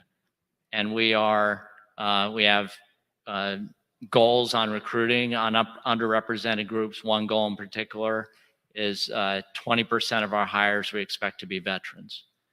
So we're doing it's a very thoughtful plan. It's a once in a generation or maybe generations opportunity to bring massive high-tech investment of scale to communities that need it. Mike, I want to ask you to elaborate on one thing, if you would, before I turn to you, Chris. And this is literally sort of school me because I am not of your field. I'm mindful that you guys have created with the local community in central upstate New York, where you're building one of these massive fabs, you've created a community investment framework that is a standout nationally as we look across these different industrial investments. It's very multidimensional. So it will, it speaks to workforce investments, community benefits of a variety of kinds, not just the critical supplier diversity issue that we're focused on here. But you're in a very, very global industry. It's not just that your customers are everywhere. Computer chips are in almost everything these days. It's also that you require supplies from all over the world. It's a very, very complex business. So for those who want to lean in with you, if I can put it that way, what are the keys to localizing as much as possible? How do you think about what that outside envelope looks like, I guess, is the question, for buying as much as possible locally and driving business opportunity in the local community, given that you have to buy from around the world? That's a great question. And maybe to build on your question, 98% of the world's memory chips, and everybody in this room currently, I can state with conviction, has memory chips on them. They're in everything you do. Your phone, the data center you're interacting with, the car you get into, everything. Foundationally, memory chips are the foundation of our data economy. 98% of memory chips are produced in East Asia. 2% are produced in the US. And it's the most advanced semiconductor technology there is at the biggest scale. These investments cluster because they're so big. We need scale in particular single geographies, or else the economics don't work. The industry, because of growth in applications, needs to add greenfield capacity, and this happens once a generation in scale we're talking about. That time is now, and we can do it in a place like New York. In order to build that density here in the US, you need to build an ecosystem. It's a very complex undertaking. As you said, thousands of different suppliers, new skills, very elevated skills, capital requirements, very complex. So we're already embarking on efforts to deal with that, deal with thousands of suppliers. We're so big that we can influence the entire ecosystem and bring it into the US, unlike almost anybody else. We've established already community college engagements because we need highly skilled labor. That's one of our issues. We need highly skilled labor. So we've worked with the unions to make sure we get the skills we need. We've worked with community colleges to make sure they have the curriculum they need. They just opened a clean room in Onondaga Community College. So we can drive this sort of activity, unlike nearly any other company. And then also the financial institutions, we need a very robust economy locally because it's such a complex operation. There's so much economic activity. There's so much opportunity that we need the local financial institutions to be able to support that. So that's why we're a semiconductor company, but we're participating in helping the financial services business make sure that they can serve underrepresented groups that are running businesses that they can, they're undercapitalized or they need help in running the business. If we can get them help, then they create a more robust, diverse supplier system for us. Thank you, Mike. Really helpful. Chris, I think that's a perfect segue. You are not a manufacturer, you're a lender and a leading provider of financial services. Tell us about, how this is for KeyBank about, as I understand it, it's both about targeting sectors, entire sectors well, and working with your clients in the most effective ways. Sure. Well, first of all, it's a privilege to be here. So thank you, Zab. Thank you, Mark. Thank you, Tom. It's interesting as we think about, and we talked earlier about this notion of wealth disparity. I am of a mindset that one of the greatest things we can collectively do about wealth disparity is to really create businesses that create a lot of jobs and create a lot of wealth. And if you think about the whole ecosystem, where we are much different, frankly, Mark, than your business is, we're only as strong as the communities in which we operate. We have 3.5 million customers, and to the extent those customers are doing well, we do well. So it makes a ton of sense, and we care deeply about our communities. But when we think about kind of workplace, workforce, and marketplace, there's a lot that we can do to help these businesses grow and develop. For example, this year about 12% of our spend will be around diverse suppliers. That's up from 8. So we're making a ton of progress, but thanks, John. There's a lot to be done. And you can imagine that we'll be out there doing it consistently. One of the things we've done is we've shared with our competitors, here's who we're using that are diverse suppliers. And the reason we do that is because if someone can supply us and banks do similar things, we can share who those suppliers are. We can finance those suppliers. We can help those suppliers scale. And scale, I think, is really the key, because that's where you get into the wealth creation. That's when you get into the job creation. And frankly, if you think about businesses that are really successful, there's a lot of spinoffs from those businesses. So that's kind of how we think about, and the importance of, speaking of importance, the other thing that we've always done, which is I think another best practice, is don't leave it to procurement. Procurement folks do a really good job, but what you do is you hold the business people accountable, because they're ultimately the ones that really have the control over kind of where the spend is. And then if I could segue into the important role that I think the public sector plays, and the CHIPS Act is such a great example. We've referenced it a couple times. Mark talks about the incredible investments that Micron is making in communities like Syracuse, New York, places like Clay, New York, places like Boise, Idaho, all places, by the way, where we do business, but you can't imagine the secondary and tertiary impacts of that.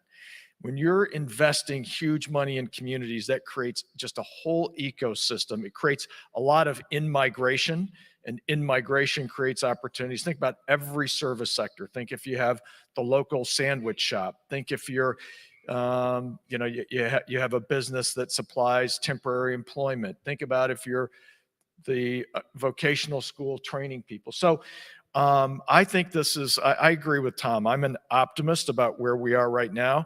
I think the investment that we're investing in infrastructure is phenomenal. And I think, we talk about the initial investment, but that's just the beginning. Once we get that initial investment, there's a whole ecosystem that builds up around it. And I think it's an exciting time. So thanks for the question. Dave, can I make one? Please, Mike. Make one comment to Chris's comments. Very, very helpful to hear those comments. And I want to make clear something. When we make these investments, they're of such scale that we think in periods of many decades. We think out to 2050, 2060, 2070, because that's how these investments we make are continual investments. So we need a community that's resilient. We need a community that's skilled. We need a community that's growing. We need a community with opportunity, because we need to feed this investment, which becomes bigger and bigger and more important to the U.S. economy and the global economy. I appreciate your underlining that, Mike. I mean, we're not exactly at a high watermark in America when it comes to trust in institutions. I'll just note. And when you say this is a long time horizon, that's because it only makes business sense for you that way. You have to think in decades. The build out of your fabs in upstate New York, as I understand it, is over at least 20 plus years to full capacity. So this is a very long dated sort of commitment. Chris, I wonder if I could ask you just to say a little bit more. If I'm a large company and I come to my account manager at KeyBank, and they say to you, I am really looking to do more and to go big and to go bold on supplier diversity.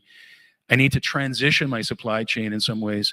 What are some of the ways in which, as a lender, you help? Because a lot of supplier finance is not like other small business finance. It's not like opening a neighborhood diner or a personal services business or other things that I think we understand in the public in a more traditional way. These are very specific, in some cases, specialized businesses in relationship with companies like Mike. So what's that conversation like when you have it?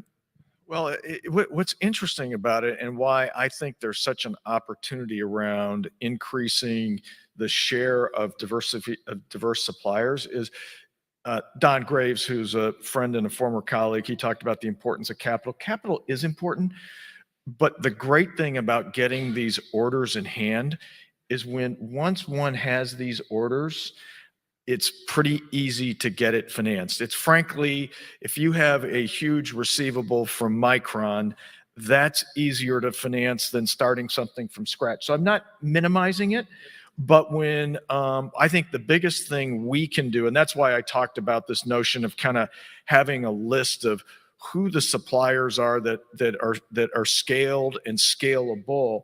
I'll tell you, the financing is one thing. The really hard thing to get in business is to get that big order. And I think that's what we as a group can do around really ramping up some of these businesses. Really helpful. Thank you. I want to make sure we don't, in hearing procurement, forget supplier development, enabling businesses to win those contracts. Tom, you wanted to get in? And we spend a lot of time when people do get orders like that. We spend a lot of time working with them. You know what?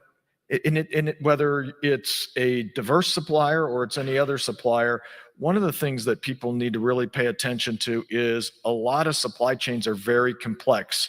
Somebody gets the order, but there's a second group involved. There's a third group involved. The whole ecosystem, there's technology involved, there's cybersecurity involved. And so those are areas where I think we as a financial institution can really help people scale their business, because it's the kind of things we deal with frequently. And people don't remember, but like the largest procurer of goods and services in the country is the federal government. It's not even close. And one thing I really appreciated about working for both President Obama and now President Biden is their understanding of that. And and this is one of those areas where you value what you measure what you value, and you look at the investments in minority-owned businesses. You look at the investments in CDFIs. One of the things I was most proud of when I was labor secretary by statute, I was chair of the PBGC, the Pension Benefit Guarantee Corporation. And we had Jack Lew and I see you smiling, and Penny Pritzker were the co-members. And we looked at who was managing our money. And we were very intentional about creating new opportunities for emerging businesses was the term that we used. And I just spoke to someone that this conversation just triggered this literally a month ago, a friend of mine who's still there, who said, Tom, the program that you put in place, we hired those folks, and not surprisingly, they're going gangbusters. And we gave them a chance and they ran through it. And we need to keep doing that. We, the federal government, are a huge procurer of goods and services that run the gamut.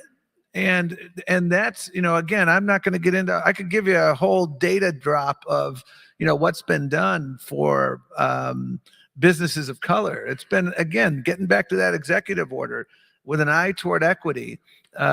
We've made progress, but we're nowhere near where we need to be. And we've got to continue this momentum. And I'm really heartened in listening to Mark and to Chris.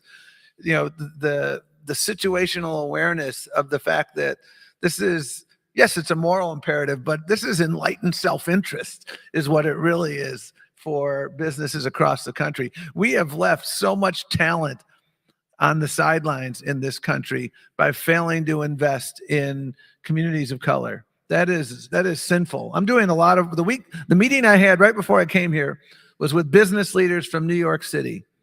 We have a number of remarkably resilient people who just came to this country because the situation in their country is phenomenally challenging.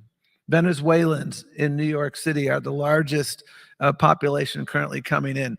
I know that there are doctors, there are allied health professionals, there are educators, there are folks who are going to thrive in hospitality that are in New York. That has been happening since the founding of the Republic.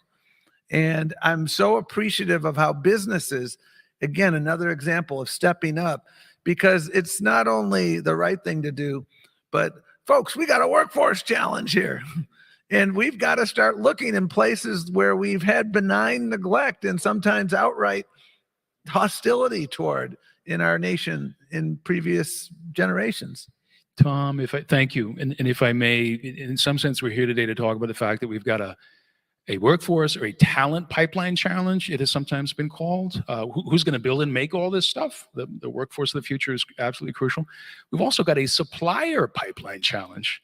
In effect, we don't have the supplier pool yet. We need to be determined to build it. We've got just a few minutes left, gentlemen. And Tom, while you've got the mic, maybe I'll just come back down the panel this way.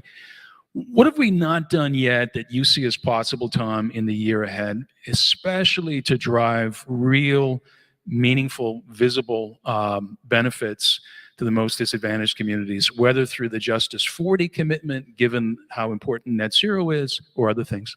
Well, I think in the climate space, we have so much opportunity that some of which we've tapped into, but so much more of which we need to do.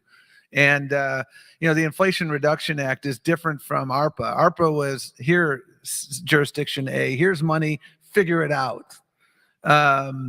It's local government's best friend because they had a lot of flexibility.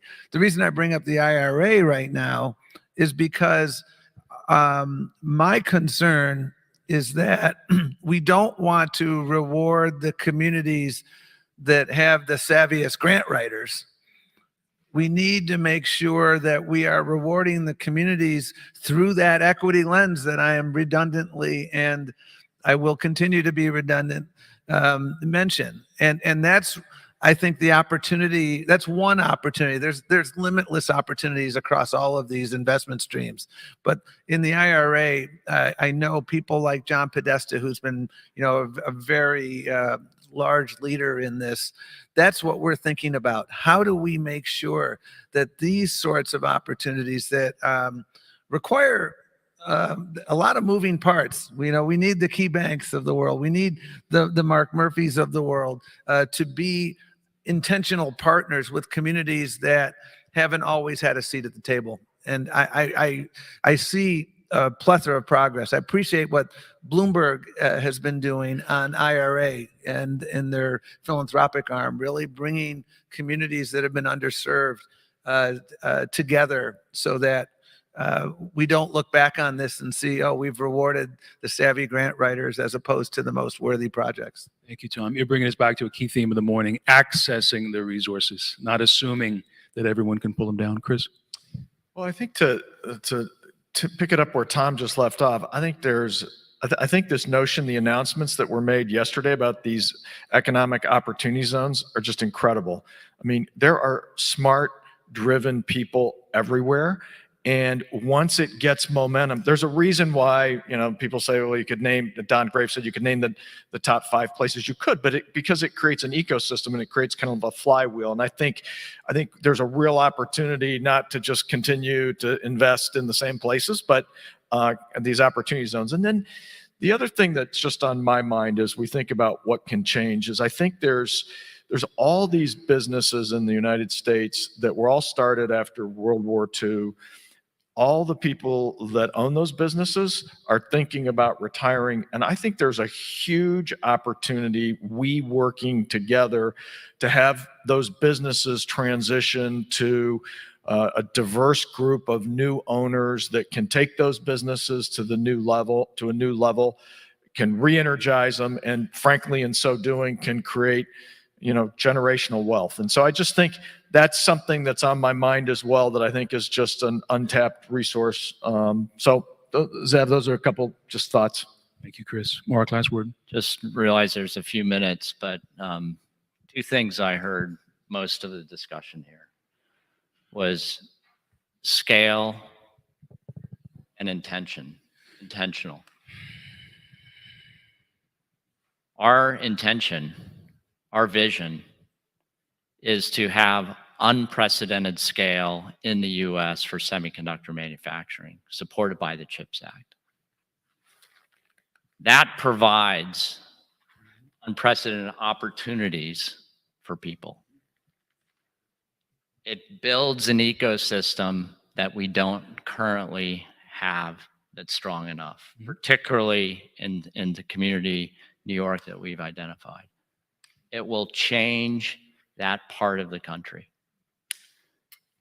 It provides high-paying jobs.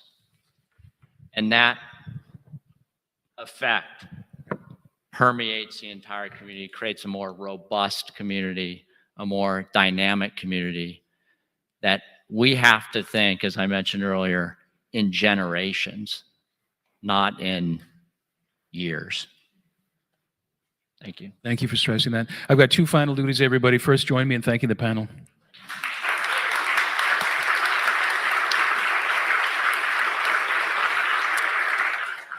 And let me ask you to direct your attention to a short video. It's going to share an important story. It's a really extraordinary public-private effort, which the Vice President mentioned earlier this morning, to drive inclusive economic growth by integrating public and private investments in new ways. So let's have a look.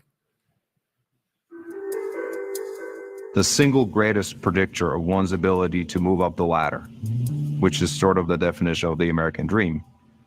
It's not the zip code, it's not the education even, it's family net worth.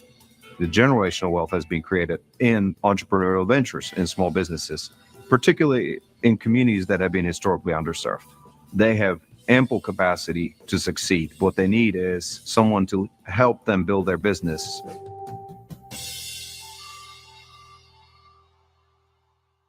Congress realized during the pandemic it was going to have a particular impact on communities of color, Black and brown communities. The concern was around what would happen to the small business ecosystem and the economy in these communities, and how do we make sure we invest in ways that not only preserve what exists, but also build more resiliency and success going forward.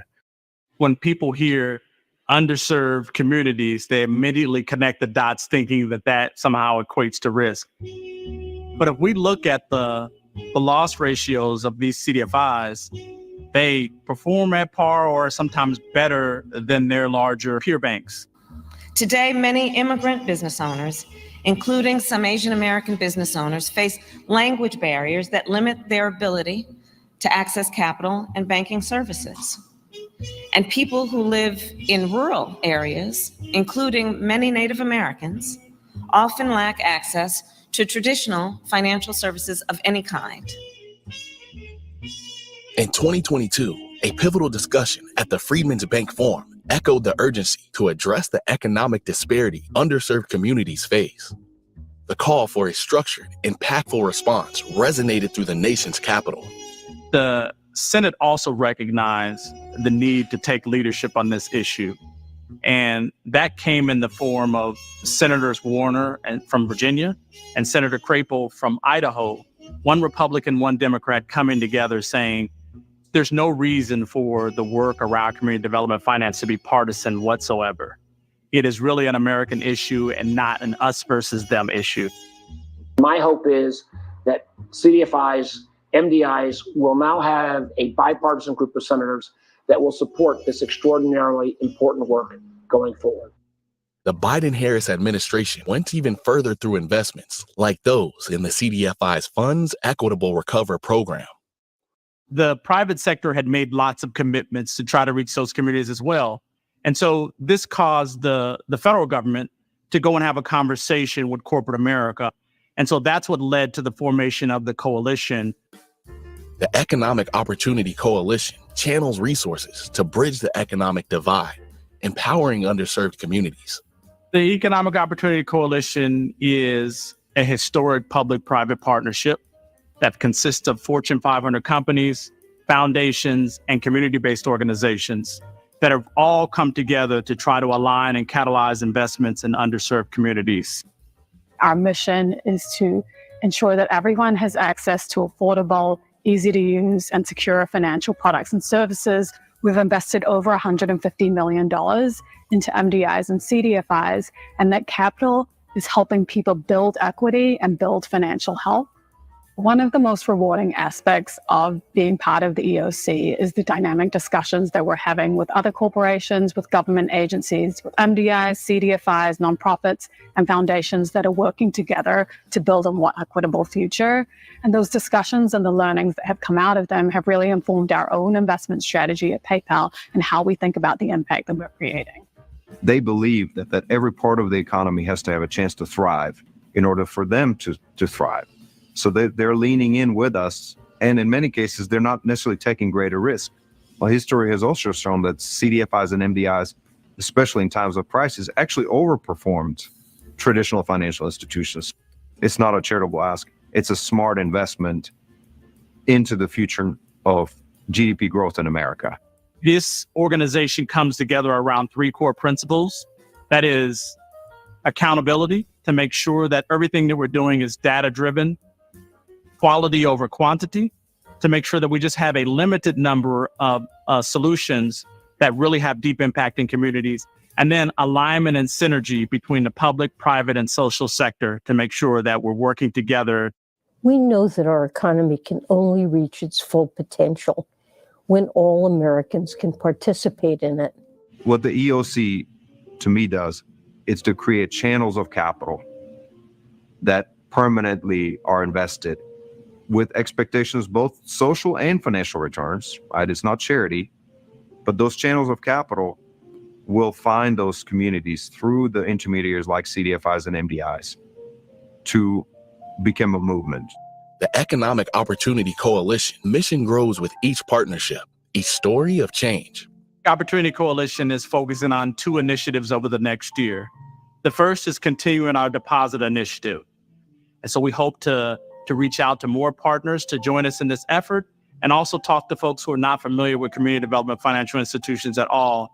Our second initiative is our request that our corporate partners match what the federal government is doing in terms of investments in small and disadvantaged businesses. We invite you to join corporate citizens spurring business growth and homeownership in rural and urban communities through meaningful investments in CDFIs, MDIs, and small and disadvantaged businesses.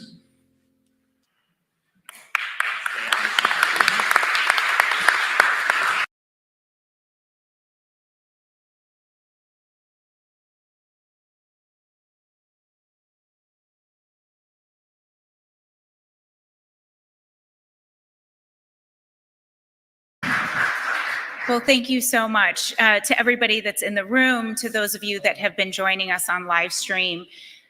For those of you that have been with us over this journey, not just today, but over the course of this administration, where we have not only stated that racial equity is a day one priority, but methodically moved through the tools that we have available as a federal government to try to advance that cause. But we've been very clear from the start that we cannot do it by ourselves, that we need the partnership of the private sector, of the social sector, philanthropy, and others to actualize our aspirations. And that's what brings us together today. We're fortunate to stand on the shoulders of many that have led this vision. I'm really pleased that we have John Hope Bryant here with us, who first worked with Secretary Liu to coin Freedman's Bank and ensure that the legacy of that aspiration was not forgotten. Our opportunity today is to use the brain trust that we have, use the tools and power in this room and online to make sure that we're answering the call to action. So for those of you that have been joining us on the live stream, I want to thank you very much. We will reconvene at 1:45.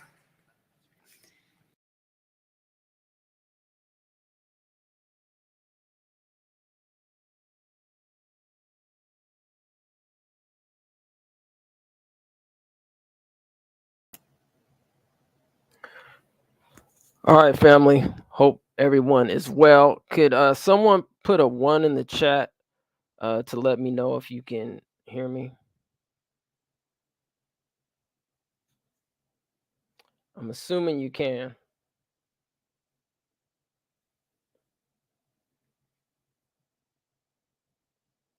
So they're taking a break right now. All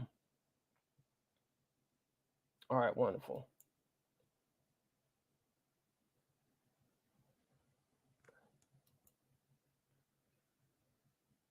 All right, cool. So you can hear me. Good. All right. They're taking a break right now. We're gonna go ahead. I'm gonna go through some of these comments, and if you want, I'm gonna put in the private chat. Let's see here.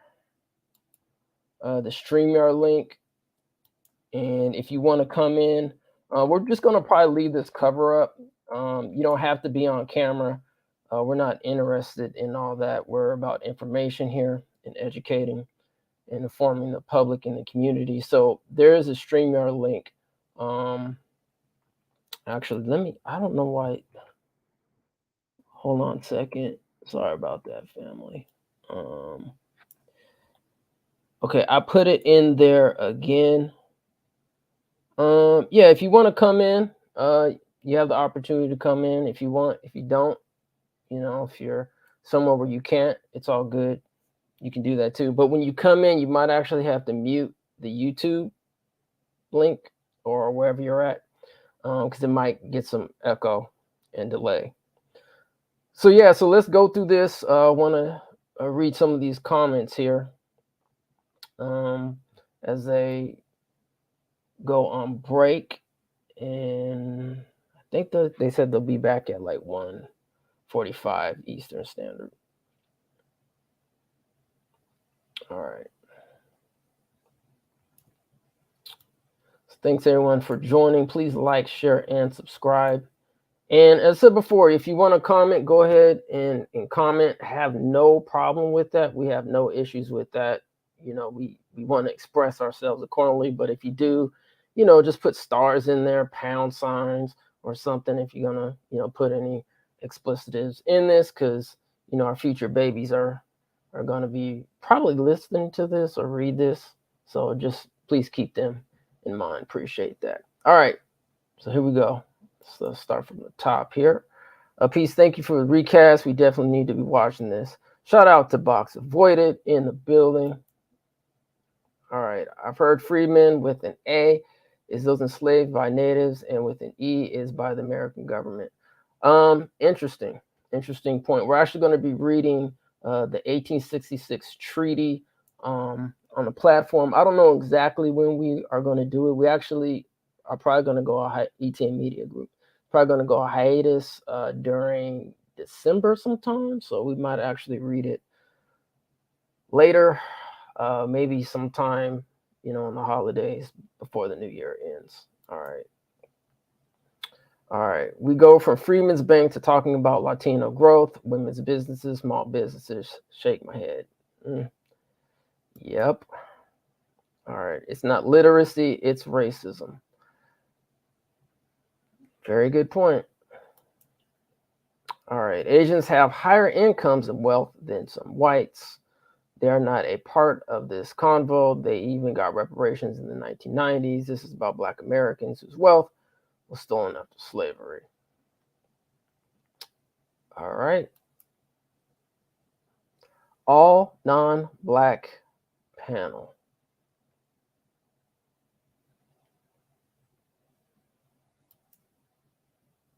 All right. Why were they short-lived Congresswomen? JD, I believe you were talking about Maxine Waters. I believe. I don't know if you're still in the chat. If you can just confirm that. I believe at the time you were talking about Maxine Waters. Let's see here. Who received the $12 billion? I saw the list of CDFI, but it was for loans when our bank was robbed and destroyed. SB 490 in Cali will do more for the return of the bureau and bank than this ever will. Boom. In the slave lineage appropriation scheme and hijacking of the American Freedman estate. These people do not even know how to talk about us. What up, Friday? Shout out to Friday Jones. And shout out to everybody coming through. Appreciate you. Yeah, and I actually just sent Friday the link. So let's see if she may be joining us. And that comment about Maxine Waters, yeah, that's how I took it too when I saw it, because she made that very brief comment about how short-lived the Freedmen's Bureau and Trust was, and then, moved on to talking about what they were talking about. Shout out to the Freedman University. Peace, family. Peace to you. Unshackled investments. All right. Let's see here. Yeah, unshackled investments. That's very interesting how they're using the term unshackled investments. When, if I'm correct, they have yet to talk about, freedmen and lineage-based people who built this country, but I don't know. Maybe that's just me. Let's see. If this dude in South Carolina been around for 100 years, he and bank is gatekeeping in South Carolina, but he is the answer. Okay. All right. Unshackled Ventures is an org about immigrants. Disrespectful name. Very. Yeah, this is, you know what, family? I gotta, normally if you haven't, followed our platform, we usually have some music popping off. I don't know. I feel like I gotta just play some music, sometimes, even though, so let's drop some real quick tracks. I won't, try to overwhelm our voices here. All right. Yeah, that's better. Yeah. I mean, I know it's a somber affair and all that. Yeah, the music helps. Somber affair. All right, let's do this. Let's get back to it, shall we? All right, let's see here. So if you want to join, I don't know, we got probably maybe about 10 more minutes-ish. So, please come in.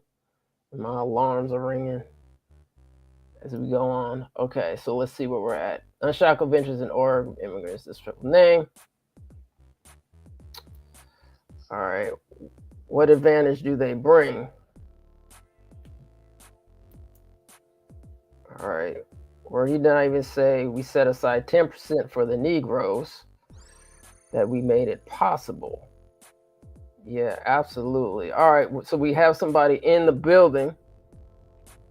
All right, family, so we're going to bring you onto the stage. If you can at least say your first name, we greatly appreciate it. You don't have to say where you're from, but if you can just at least say your first name, we'd appreciate it. All right, so you are on the stage. If you don't mind unmuting your mic so the family can hear you, we would appreciate it when you have a chance.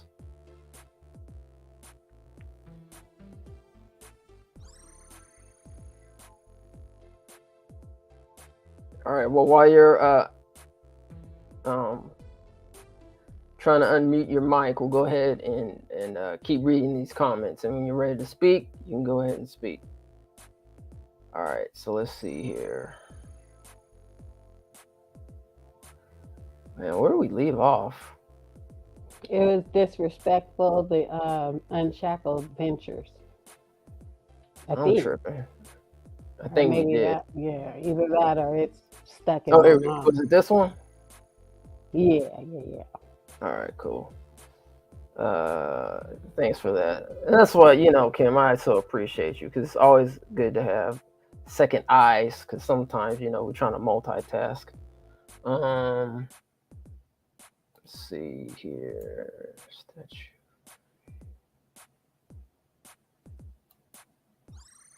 Okay, Statue of Liberty has chains at her feet because it's for slavery, not sponsoring visas and causing brain drain in those places. All right.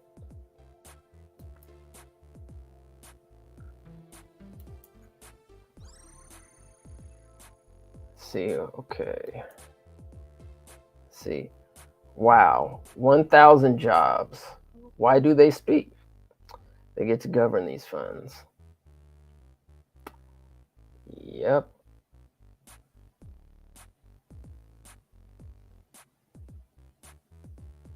Okay.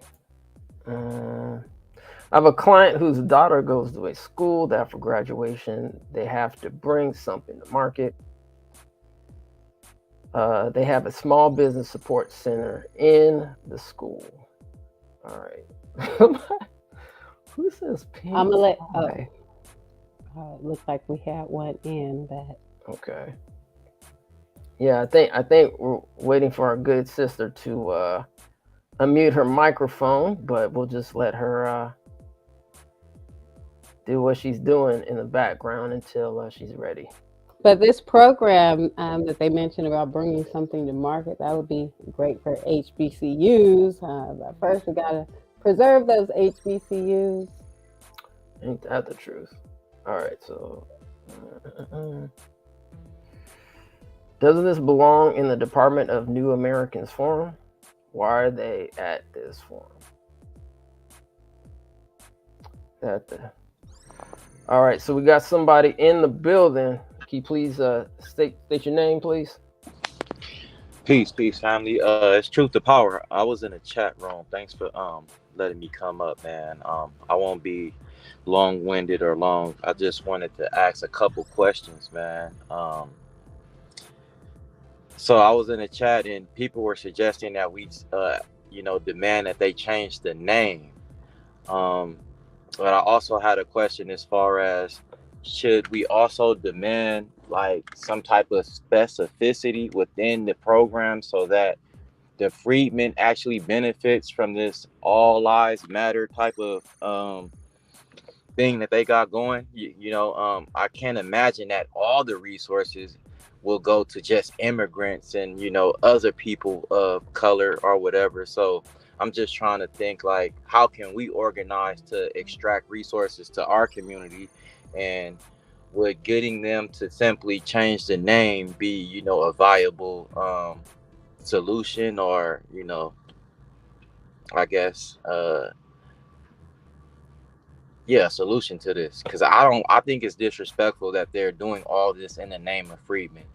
I really don't have a problem with the initiatives and everything that they're saying. A lot of resources are going to be used in the communities in which we live, but that doesn't mean we'll get them directly. But at the end of the day, if they were doing this in any other name, I probably wouldn't even care, to be honest. I'm used to seeing programs like this all the time. But the fact that they're using, they're invoking the Freedman's name, it's just problematic to me. And I just wanted to get you guys' thoughts on that, to see what we can do to maybe organize to reap some benefits from it, if we can. And yeah, that's all I really wanted to come up and say. Thank you. Well, first of all, Truth to Power, thank you for coming and having the question and making your statements. As we've been going through, and if everyone does have a chance on Sundays at 10 a.m., we actually break down the legislative process, who your legislators are, and et cetera. And I think Sharice in the chat made a great suggestion. First of all, you got to reach out to your Congress people, right? Let them know that you have to make sure that your voice is heard, right? Because we've been here for 400 plus years. We are American citizens, and that's number one. And number two, obviously, nobody has talked about reparations yet in this forum. So hey, it is what it is, but you bring a valid question, truth to power. You know what I mean? And I'm actually gonna let some other people chime in. It's about 9:30. We probably have a couple more minutes. Yeah, and I'm letting Um, a couple of people in. We're probably almost at a full house here, but Tiffany just joined the chat. And Okay. what I'll say about that, I jotted down a note. They were talking about an equal equity coalition. And I was like, why not just call it the Equal Equity Coalition Bank? I agree with what Truth to Power is saying, that there needs to be a separation because, like you said, Moya, with our reparations push, it is confusing things and muddying the water. Exactly. All right, so we're gonna let I guess Tiffany go, and then we'll let, I believe it's LJ, go next.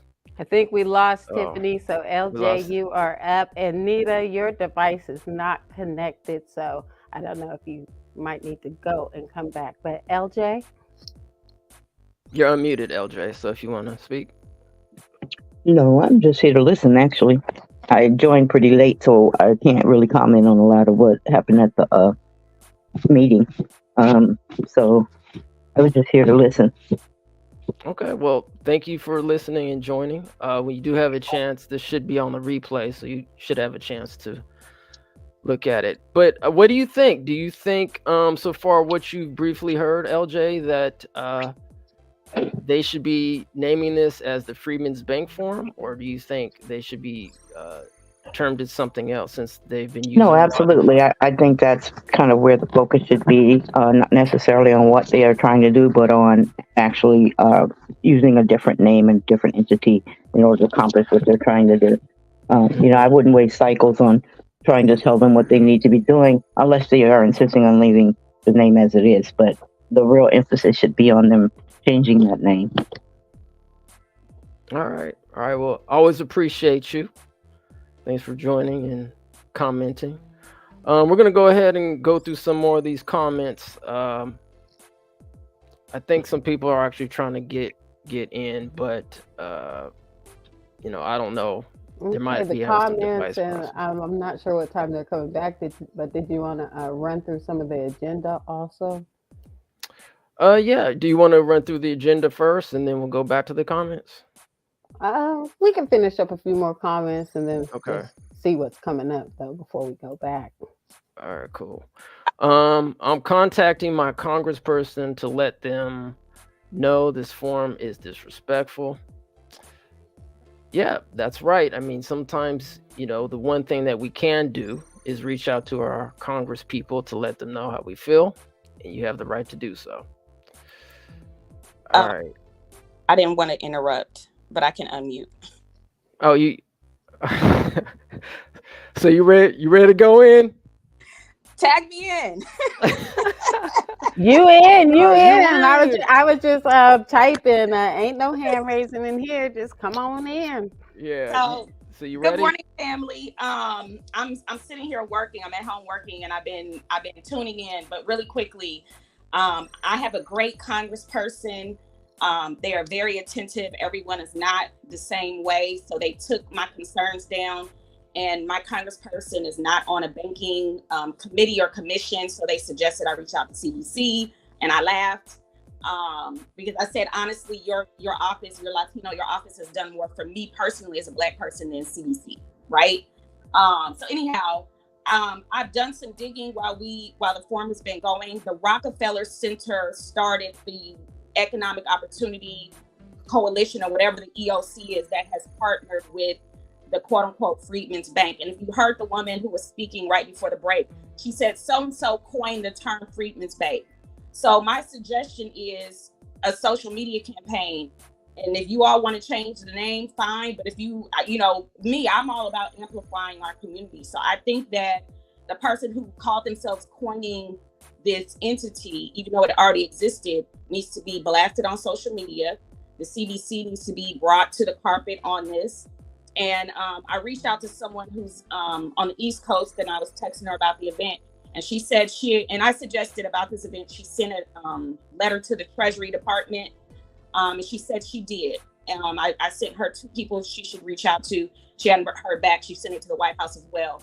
But reaching out to your representatives, I think, is the best move, because they are not aware of the disconnect. And I wanted to let them know that there is a disconnect. And then if you look in the chat, I put a link. One of the senators from Virginia championed this event. His office blew me off when I called them, but I did call them this morning, and I dropped the phone number in the chat as well. I would call to express your displeasure, but really this is about access.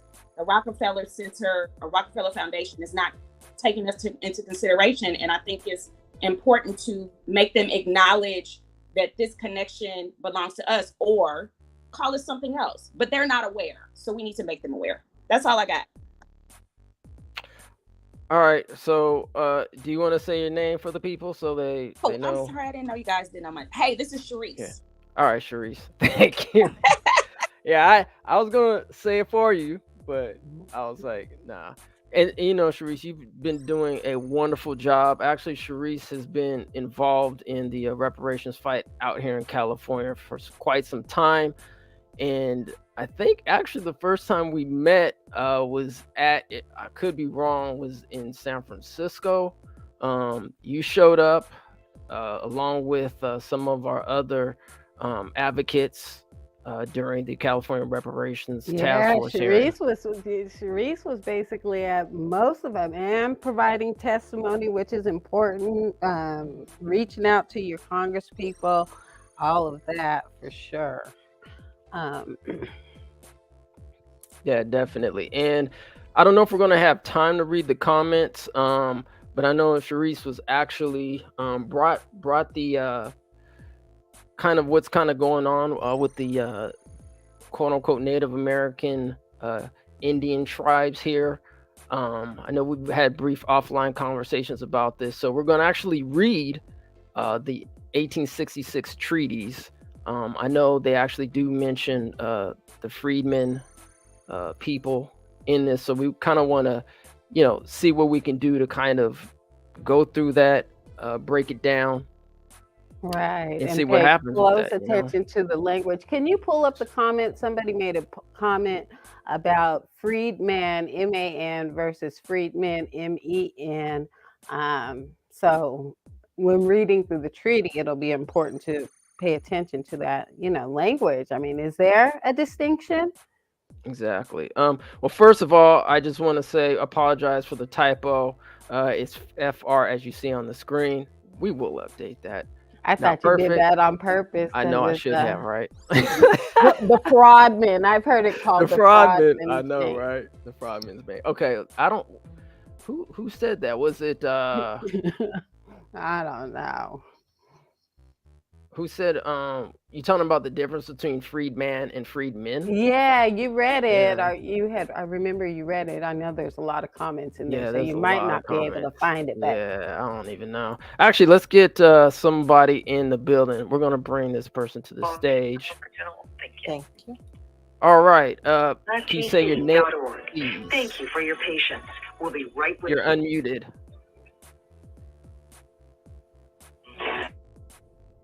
Okay, well, you're back on mute. You're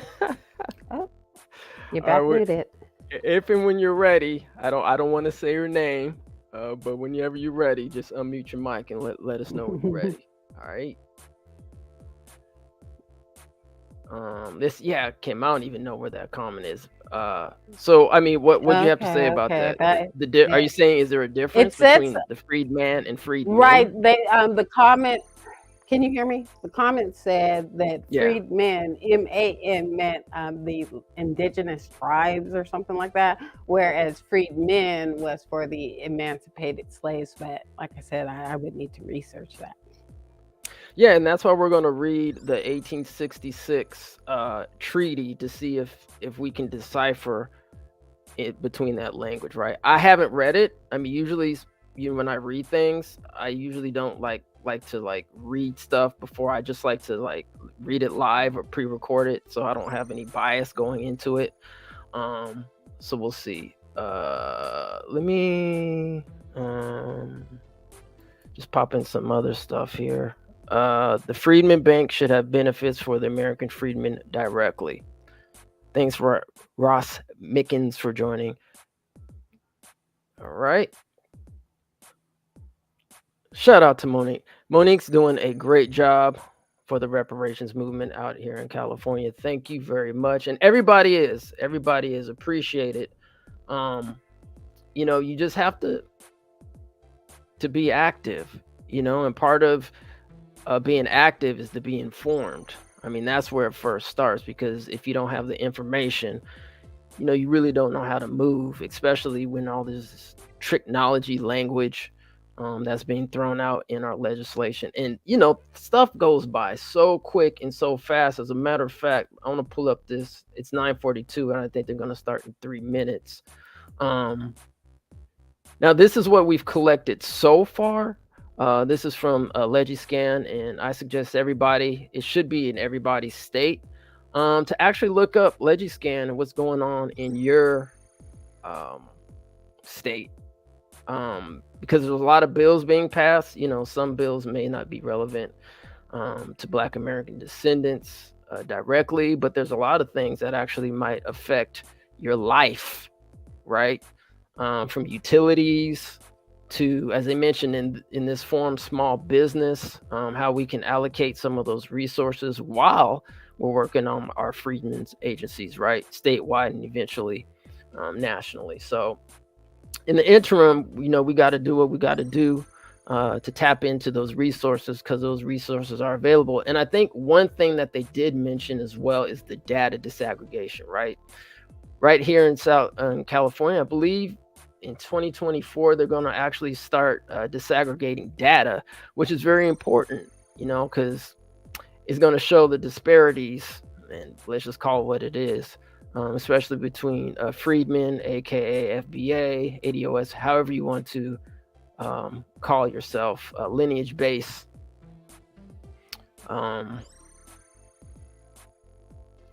things that we have to understand that are going to be implemented in the future, and who this is going for, right? So let's see. All right, so I'm gonna do a couple more comments, and then we're gonna go back to, because I think they're gonna be starting shortly. I'm gonna put up the family, please like, share, and subscribe if you do have a minute to do so. Would greatly appreciate that. I'm gonna put this back up here. See what's going on. Yeah, there's a lot of comments in here, so I'm just kind of go through. Let me see. All right, so according to Freedman University, both the singular and the plural was used before the Indian freedmen were emancipated. All right, there's absolutely no distinction between the two. Freedman is singular and freedmen is plural. That makes sense. We should use every available means to make some noise about this. Indeed. Okay, we have a petition out there about this issue that we started on 2021. All right, so Freedman University, what petition is that exactly? If you don't mind dropping that in the comments so we understand what petition.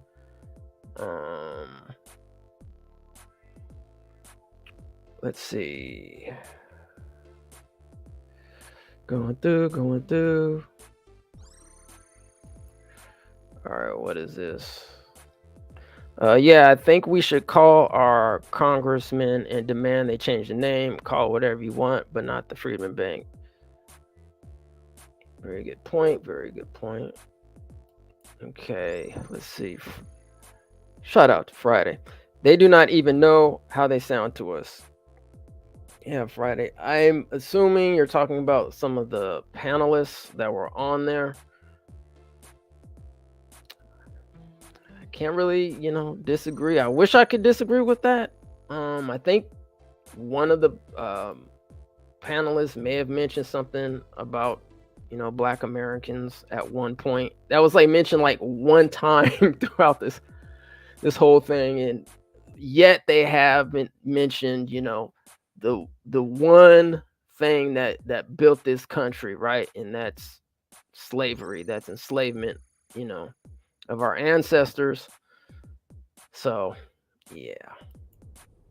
And we're going to do one more comment here, and then we'll probably get back to it. Let's see. Sign IL Reparations Commission petition here. It will help us show the state government we have numbers. They have been pushing us around because they think the public is not with us.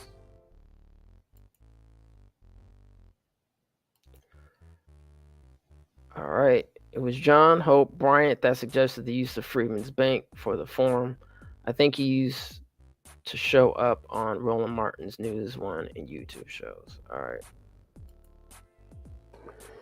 Well, they've been having this forum since 2015 during the Obama administration. I mean, I just got wind of it for sure. Last year was the first forum that I had heard of, and I questioned, well, what have they been doing since 2015? I mean, today they're talking about $10 billion business allotments. Would like to know who the beneficiary of those funds are, if anybody out there knows.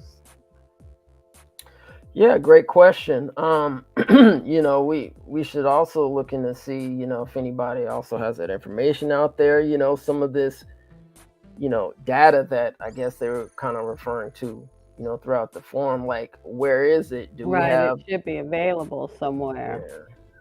Yeah. Do we have data that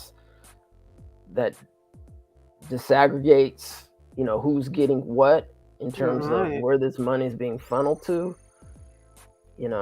I mean, is there something that says, okay, we have allocated amounts specifically set toward, Black American descendants, businesses, etc., and everybody else, this whole kind of people of color, white people, non-white people, like, where is that data? Do we have it available? Might have to put in a Freedom of Information Act or something. But, the first thing is being aware, like I said, now that we're aware of this going on in the Freedman Forum and Bank, we definitely all need to be heard. Absolutely. All right, well, we're going to go ahead, and I think they should be starting hopefully pretty soon. So we'll go ahead and I guess get back to the program as they go along. So once again, thank you for coming. And let's see, I think we got one more person in the building before they start. You might have a couple seconds, but if you can't say your name, we're going to actually bring you onto the stage on the platform. All right, if you can unmute your mic.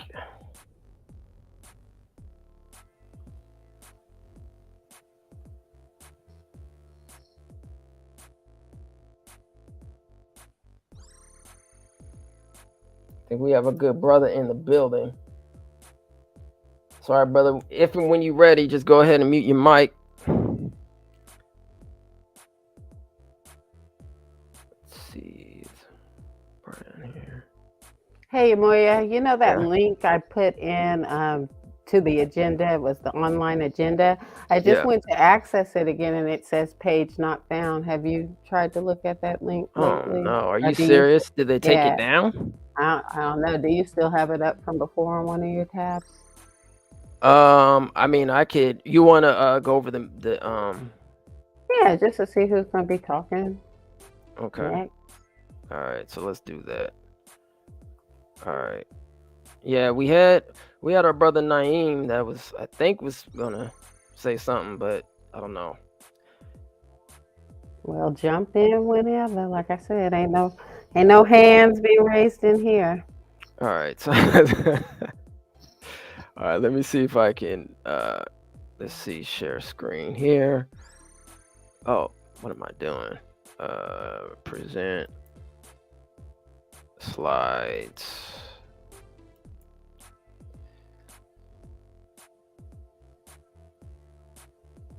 All right, let's see. Oh, I needed. All right, got to get it together. All right, so we're going to.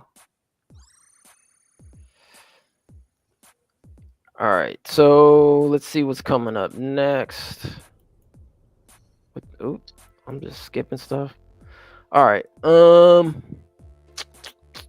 are we at? 11, 20, 30. Okay. Looks like what's coming up next is driving economic opportunity through supply chain and business partner diversity. Was that already happened or no? Oh, that already happened. My fault. Video EOC small business announcement. Break to pick up lunch and move to. Okay, so I guess they're on break. Yeah, right it's now. 1 o'clock out there. Going It's on 1 lunch. o'clock. Okay. Concurrent sessions unlocking equitable economic potential through climate and infrastructure investments. Co-hosted by Joel Gamble, NEC, and Eric Van Nostrand. Scaling capital delivery systems for communities of color. Co-hosted by Alejandra Castillo, Commerce, and Graham Steele. Maximizing tax benefits for vulnerable and undeserved people, co-hosted by Laurel Blatchford, Lily Batch Elder, and Aviva Aaron Dine, NEC. Don't sound like Freedman names. Investing in rural economic opportunity and wealth, co-hosted by let's see, I'm just making sure that, we're just watching when they go back on. Okay. Well, it says they're coming back at 1:45. So if you run through this, we'll probably just go on break and have you check back. That's what the slide says. All right, 1:45. So what time is that? Is that it should be on like pretty soon, right? Or is that my time's off? It's going on 1 o'clock, so we've got like 45 minutes. Oh, okay. So we got a minute. All right, cool. Let's see. Return to cash room. Representative Hakeem Jeffries pre-recorded delivering economic investments across America, moderated by Steve Benjamin. Panelists: Major Van Johnson, Savannah, Georgia; Maya Wiley, Leadership Conference; Marla Blow, Skull Foundation; Close Freedmans with a discussion of how to drive practical change at the local level; John Hope Bryant, introduction for Secretary Yellen; Secretary Yellen closing keynote. All right, so looks like Secretary Yellen will be having a closing remark. All right, looks like, brother, if you want to unmute your mic whenever you're ready. Peace. What's going on, fam? Definitely was good. What's good with y'all, man? Chilling. I just came up to say that we put out a petition, and so that's me in the chat, Freedman University. That's the old Be the Power YouTube channel. We put out a petition in 2021, and when this thing kicked off this year, we put that petition back out. So we right now have over 3,000 signatures. So and I'll put it in the live chat, and I'll put it back in there again, just for y'all to take a look at. And I think there's several levels of organization, or organizing, I should say, that should happen around this thing right here. Everybody, using whatever strengths that they have to attack this issue, whether it be social media blitzes. If you know some attorneys, we should file a lawsuit.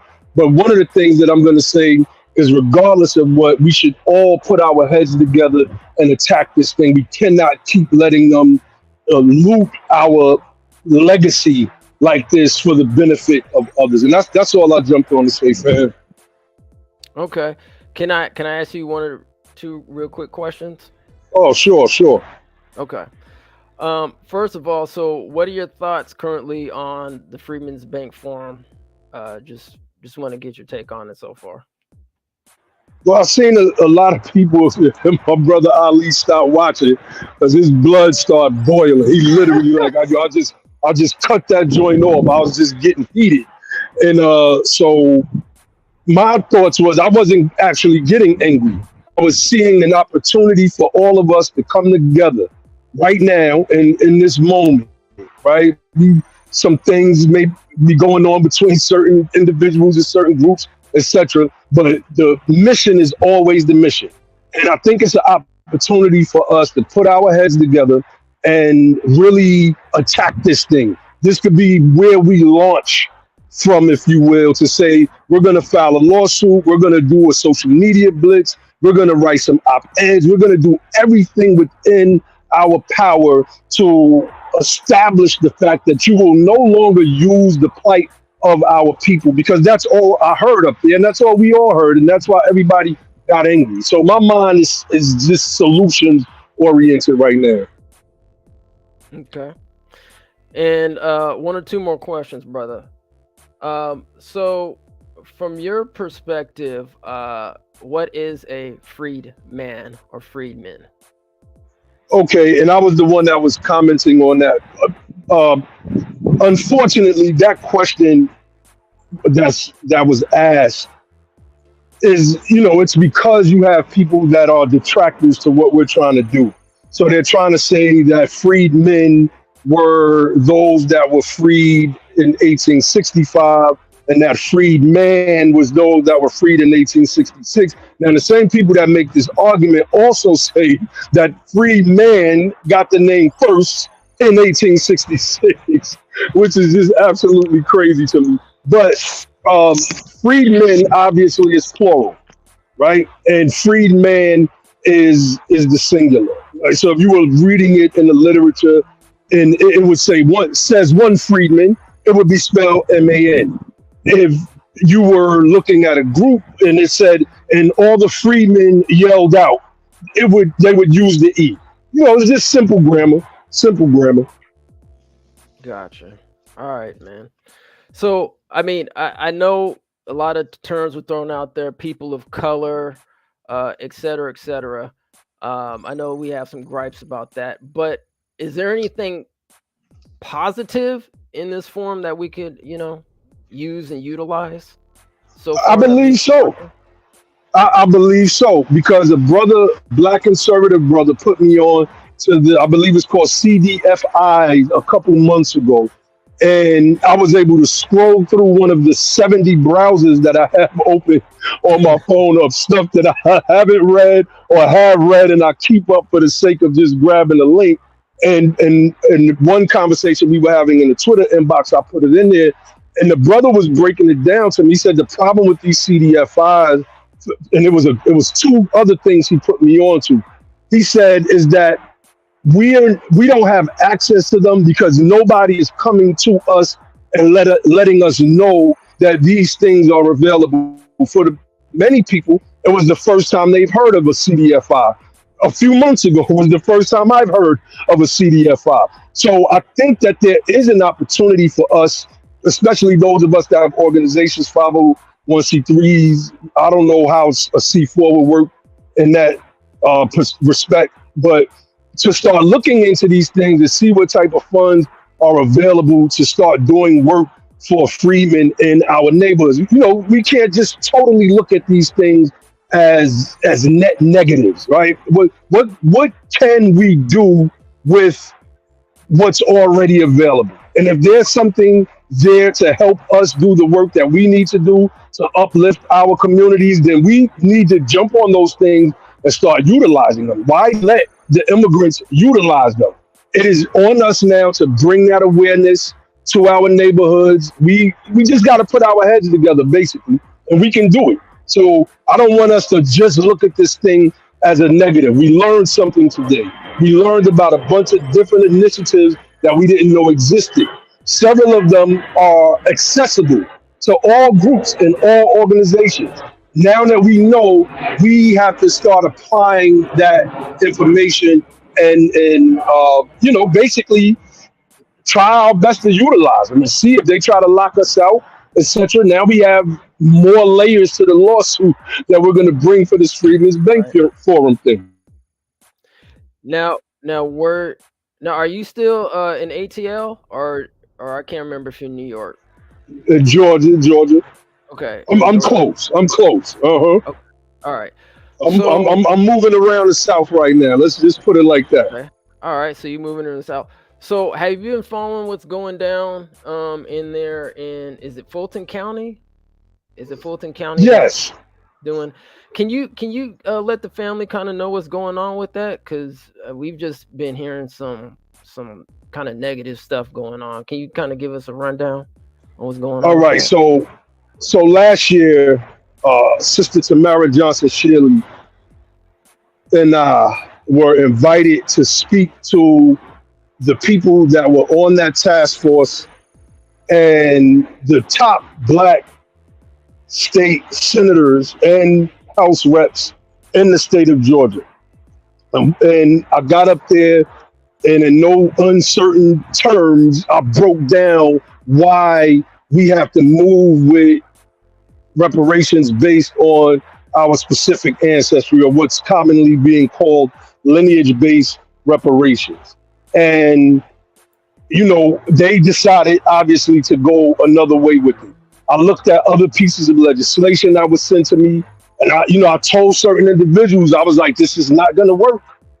After the Supreme Court ruling came out, I reiterated that this is not going to work. And this is why I tell people, don't knock the local initiatives, get involved, because one of the things that Narcan and Cobra is trying to do is situate themselves in these local reparations initiatives so that when it's time for federal legislation to come, they'll have the upper hand and say, look at all the work that we did around the country. That's why I support local reparations initiatives, especially when those of us who are Freedman conscious are running them. So that's it in a nutshell, right? What they're doing, we can see you have people talking about UFOs and black aliens that Biden shot out of the sky, et cetera, et cetera. Ultimately, they're going to crash and burn that thing, and it's not going to go anywhere.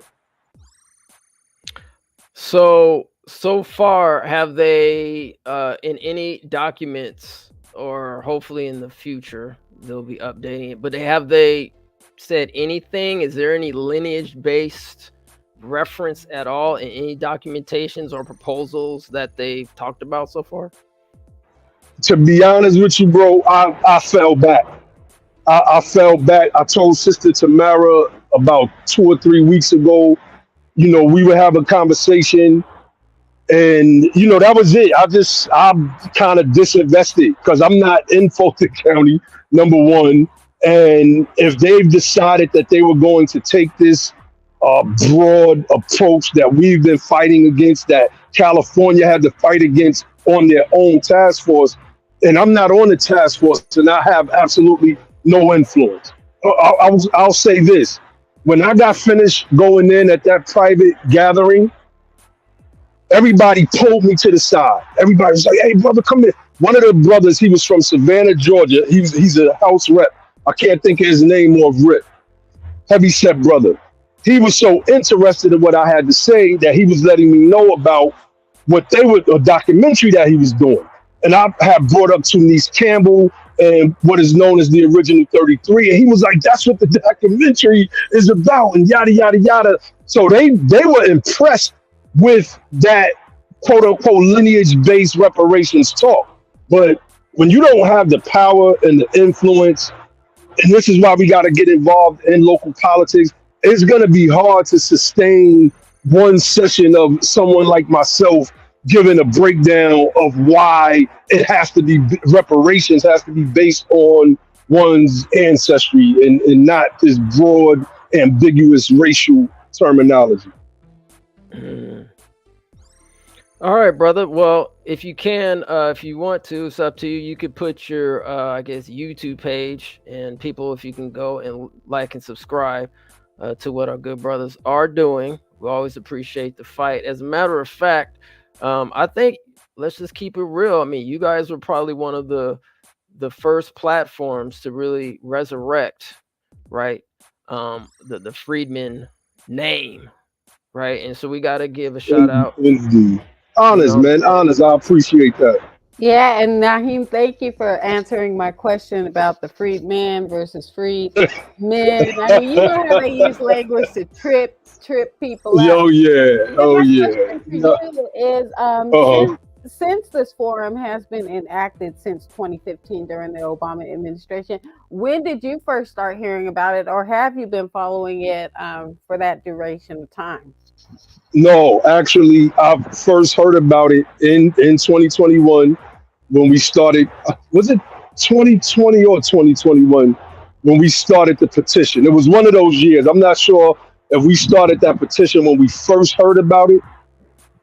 Yeah. Yep, it was 2021 when we first heard about it, because we thought that, the Biden-Harris administration had hijacked this thing. So we jumped out there like, oh, look at what they doing. And then we fell back. It was like, hold on, let's research into this thing. It's like, nah, this was done by under the tanned white man Obama. So, we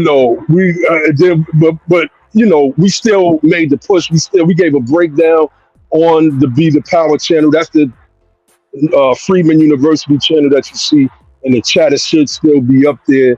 And that petition it got I think we just got like 500 signatures in the past maybe week and a half. So, like I said, this isn't, when it comes to stuff like this, regardless of what type of little beefs we all have going on, because that's going to happen. It happened in the civil rights movement. It happens throughout history.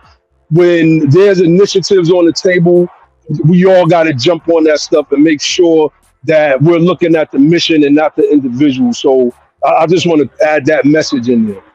Okay, and last question. Have you done any research on to where the funding has been going? I heard them mention like $10 billion. I don't know over what amount of time that investment was made.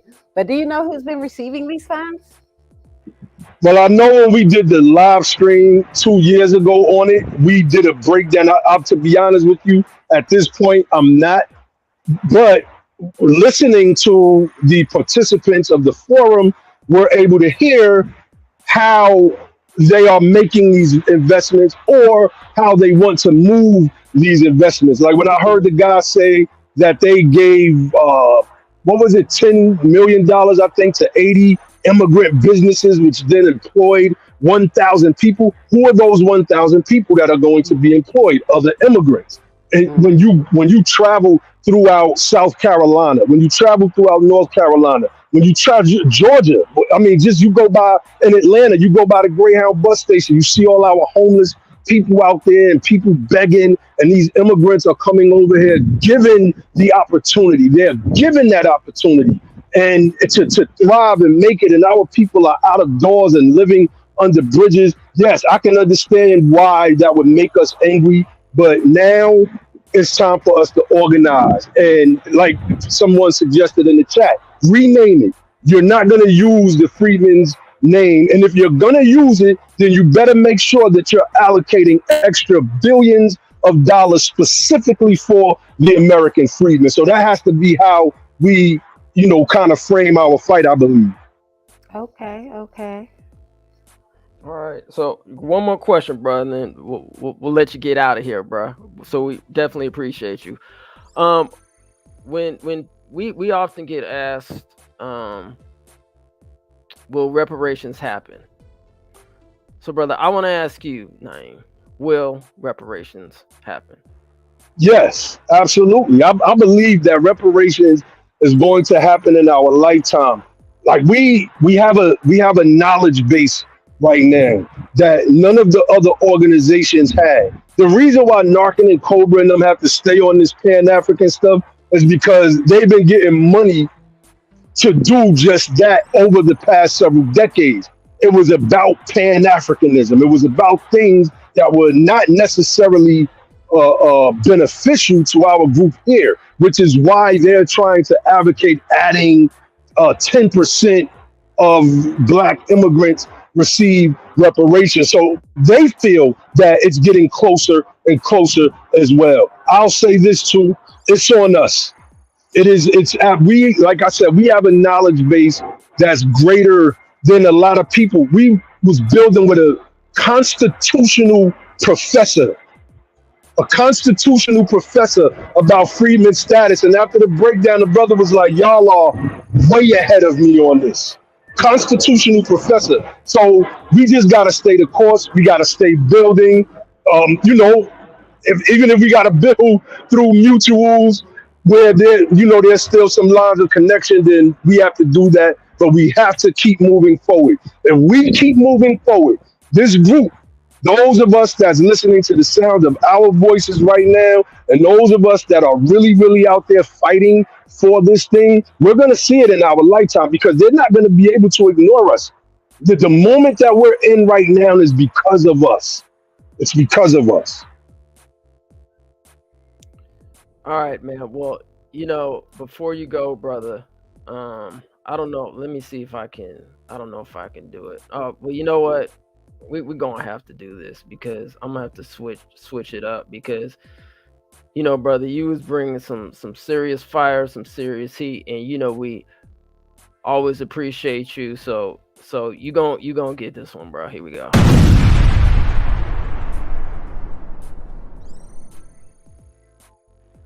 Honest, fam. Honest, man. I gotta get. I'm at work right now. And I just took a mini break to jump on, so I gotta get back in here. Get back, bro. Finish my work and all that. But thank you for having me on, man. Anytime, I have no problem with it. Much love to Amend the Media. Shout out to y'all. Shout out to the fam in California. Peace. All right, brother. Take care, man. Peace.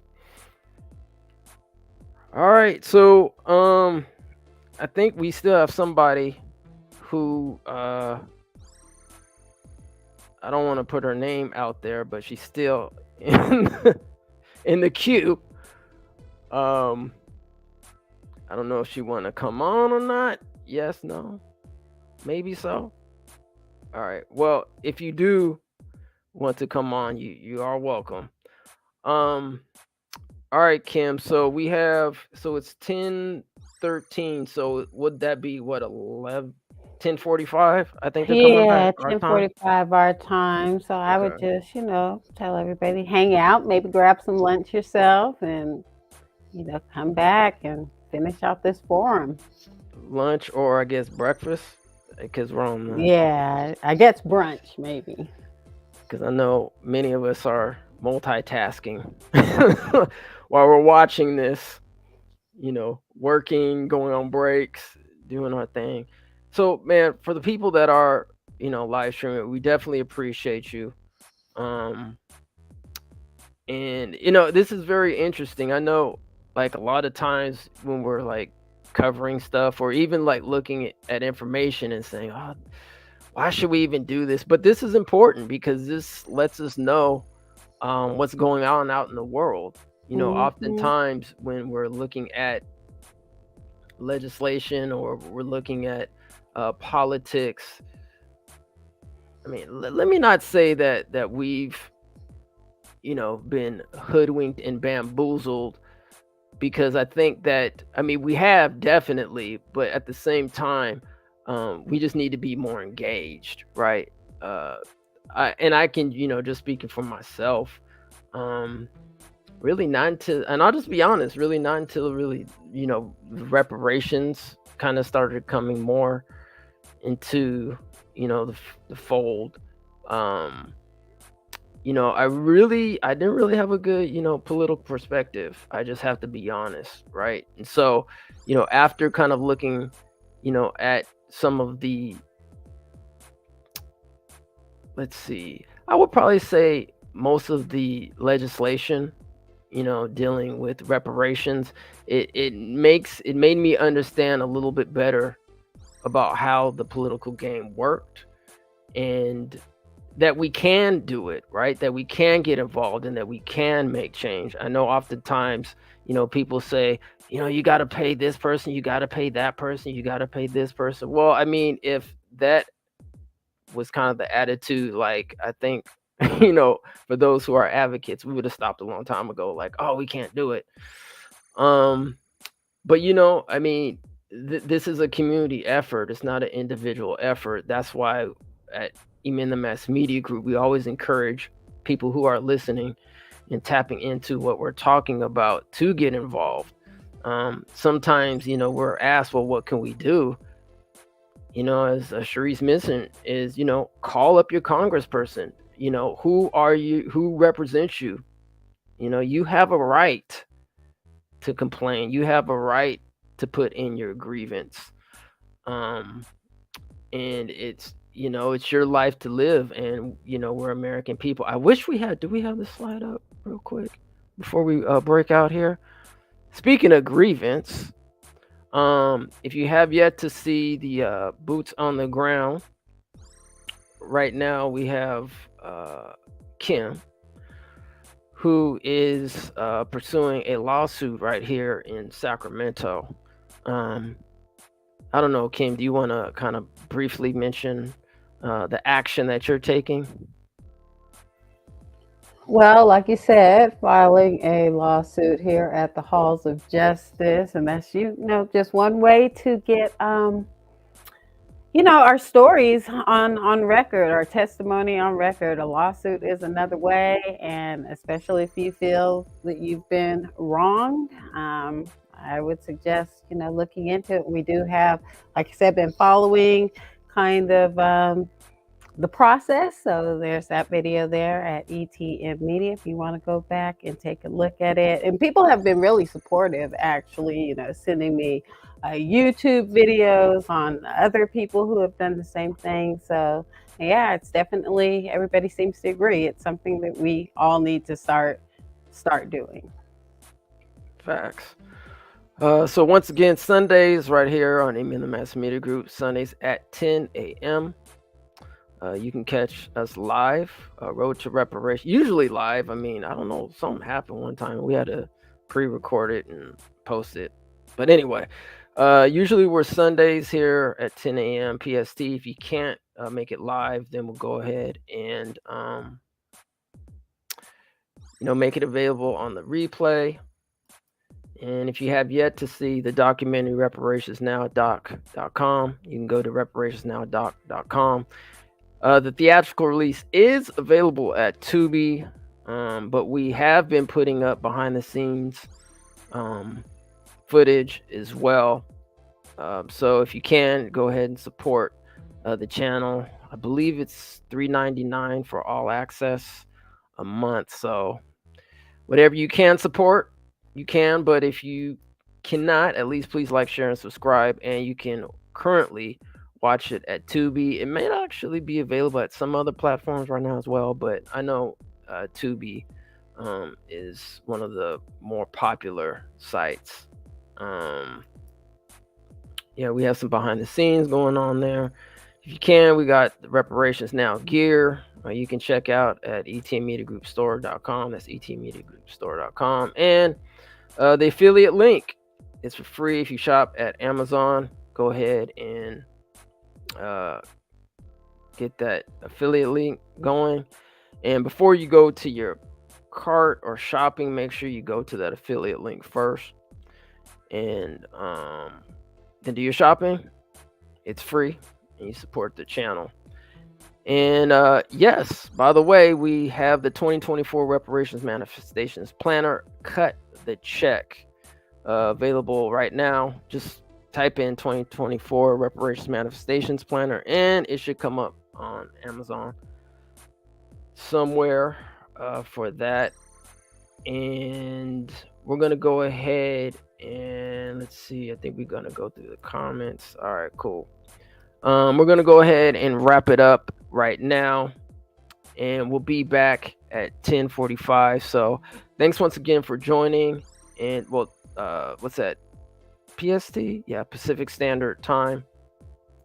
And I guess what is that? 1:45. I think that's 1:45 EST. That they're going to start it again. So anyway, we'll be back at 1:45. We'll see you then. Thank you for joining.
I'm Congressman Hakeem Jeffries, House Democratic leader.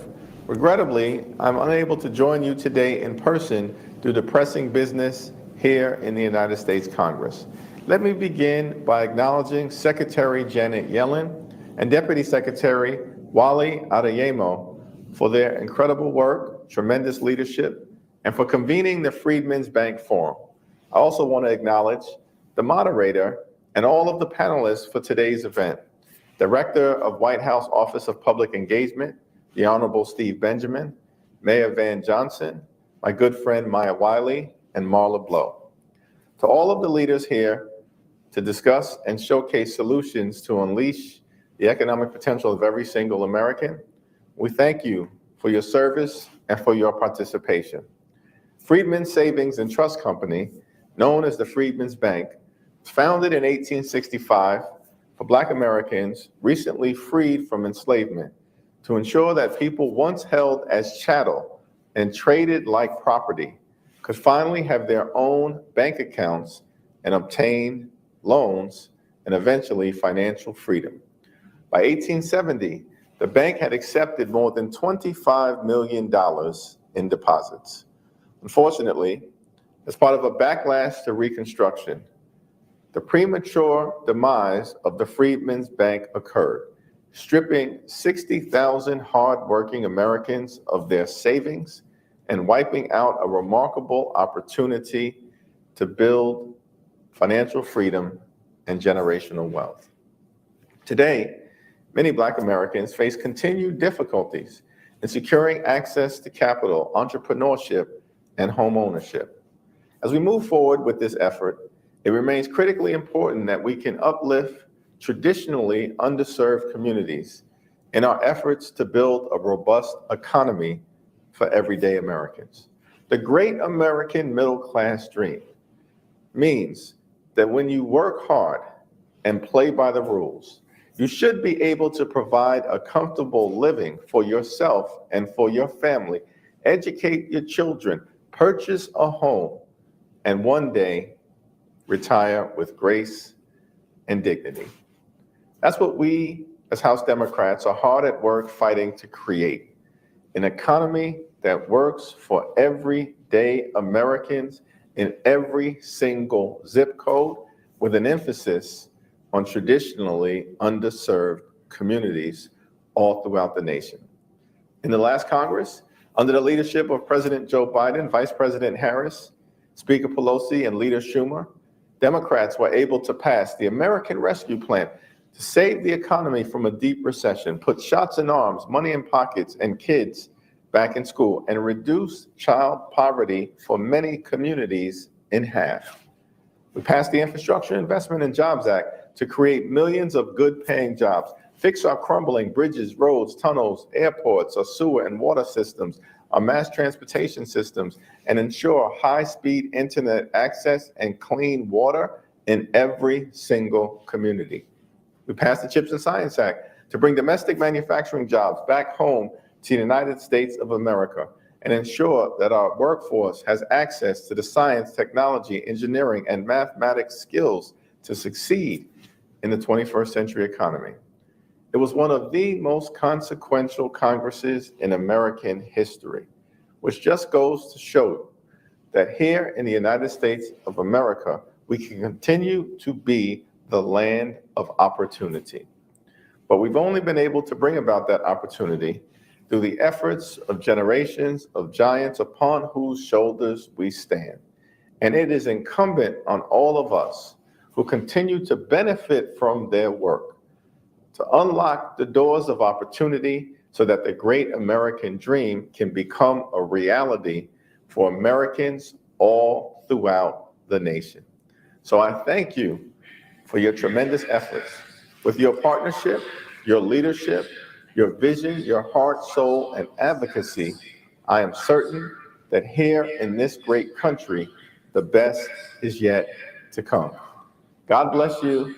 God bless the Freedmen's Bank Forum, and may God continue to bless the United States of America.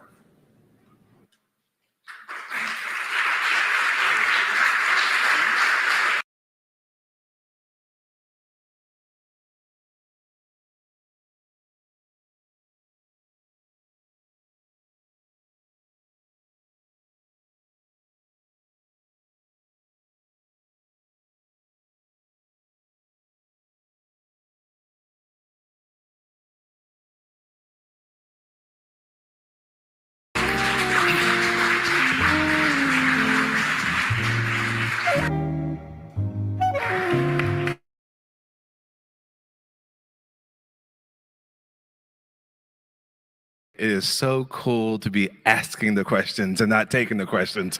I'll say that. It's a pleasure to be here with you all, with these wonderful national leaders in their own right, who have the ability not only to see and strategize macro, but really get work done on the ground on the micro level. So I think you've already been introduced, and that we are limited time, but obviously we have Van Johnson, my former colleague, the mayor of the city of Savannah. I'm the lifetime president of the Mayor's Mutual Admiration Society. So Van's my brother. Marla Blow, the president and COO of the Skoll Foundation. And Maya Wiley, the woman who keeps us honest at all times, the president of the Leadership Conference in Civil and Human Rights. So hopefully we'll have a chance to have a brief moderated conversation on ways in which we can all work to drive practical, tangible change at the local level and make sure the benefits of the president's historic legislative agenda becomes real to the communities and the people that we all work hard for every single day. So I'm going to ask one broad opening question for everyone here, and it's would you see the biggest opportunity and the biggest challenge in reaching the promise of these investments down in local communities? We'll start with you. Thank you. So it's a pleasure to be here. I haven't been in this room in a long time, so it's great to get to spend a little bit of time in here. When I think about the opportunity that's in front of us and enabling this capital to reach the communities where it's so sorely needed, I think about fear, right? And that fear is oftentimes called risk. And I think that risk is used as a way to enable people to avoid taking steps, right, and moving in the direction of change, doing something that might feel a little bit uncomfortable, taking something that hasn't necessarily been done before, certainly not at scale. And I think the opportunity and the key is to push through that fear, right, and push through and do something that does feel a little bit uncomfortable. I think so often this is argued with data, and we make the case with data. And the data should suggest actually that fear and risk, and that the risk is overblown, and that fear is misplaced.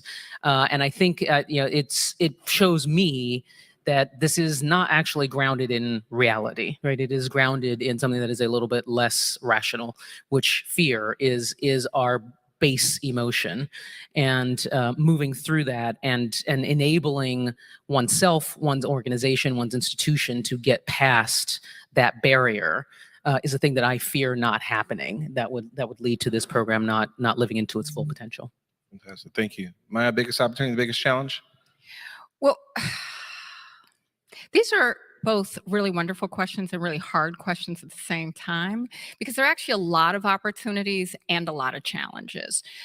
So I'll just name at the very high level. I mean, the biggest opportunity is this is a tremendous amount of resources, actual dollars intended for the first time in a very meaningful way to hit on the ground communities who have so long been disinvested in and actually named and identified as beneficiaries. That's a big opportunity, but it also maps to the same challenge that is also not a new challenge, which is there have been barriers, whether it's access to capital, access to information, and real preparation for the ability to translate those resources in the kind of vision that people on the ground have for their own communities. But without saying that is a challenge, but just to acknowledge that there are already a lot of folks, including funders, who have been organizing resources to say, what does it mean to be shovel ready? How can we prepare folks for shuttle readiness so that it advances a vision of their own communities and understands the community has priorities and knows best what those priorities are? And the other thing I think we all have the opportunity to do, but it's also a challenge, even though you didn't give me two, Mr. Mayor, but it's this. We got to talk plain. We spend a lot of time being real technical because we're real smart. And community is too when you make it plain about their lives and not technical about the program. It's like, do you need a way to get to work? What gets you there? Do you need some affordable? Do you need to be able to pay your rent? Not, we have a federal special credit access to credit program, right? And so I just want to say that because it's just talk like you're talking to your grandma. My, getting biblical on us. Write the vision and make it plain, right? All right. Brother Mayor, what do you say? What do you expect me to say behind that? Well, first of all, thank you for the opportunity. And Steve Benjamin, if you look online and just type mayor on there, he is the quintessential mayor, fellow New Yorker, and always so proud of him. But for me, I'll start with the challenges. The challenges are really clear that in spite of what data says, it's unprecedented growth and all these good things happening on the main street of Savannah, Georgia, they don't see it. I'm not feeling what you're saying. And so then how do we create a way where what I am saying is congruent with what you feel? And so that has been the challenge. 8% is 8% no matter where you are. And the fact is that things cost more no matter where you are. Now, the opportunities are obvious. I'm looking in this beautiful building that wasn't built for me. And I'm wondering how we can get more folks here. How do we bring people along intentionally, get rid of the red tape, and being so transformational and so game-changing that we are finding ways to give people the opportunity to partake in the stated investments that we say that we have? How do we make sure that all means all? And how do we make sure that we're unequivocally clear about what all means?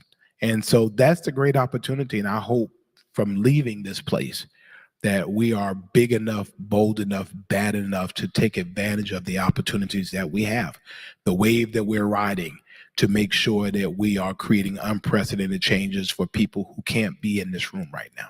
Man. I'll come, yeah, absolutely. I'll come back this way. I'll start with you this time, Van. What are some of the ways in which Savannah's benefited from some of the federal programs, maybe in very real ways? I think that, the federal investment has made me a great mayor. I'm grateful for it. We realized two things, and we found out from the CARES Act, that ultimately that Santa Claus doesn't dispatch from North Pole. He comes to communities. He comes to houses, and he gives people in their houses that which they need. And for us, recognizing that our city could have a direct connection to the federal government, and the federal government was going to trust us to know we knew what was best in Savannah, that the Treasury Secretary wasn't in Walmart and wasn't in church and didn't know what it was that people needed. So for us, we use ARPA to build permanent supportive housing, which we needed. We use ARPA and help us raise our salaries for our city employees to a $15 minimum wage, because you can't get people out of poverty by paying them poverty wages. For us, helping people experiencing chronic homelessness and water and sewer infrastructure, public recreation, and all of these things. We were able also to help with our ports. We have the second busiest port on the East Coast and the third in the nation. And the reality is that the South has something to say, and the South is saying it. And we're saying that we're driving America. And so this helps us to not only deal with deepening ports and creating ways for commerce to come through, but making sure we also look at the environment to make sure we're not harming the environment and remaining resilient. So, for us, the relationship has meant a lot for us.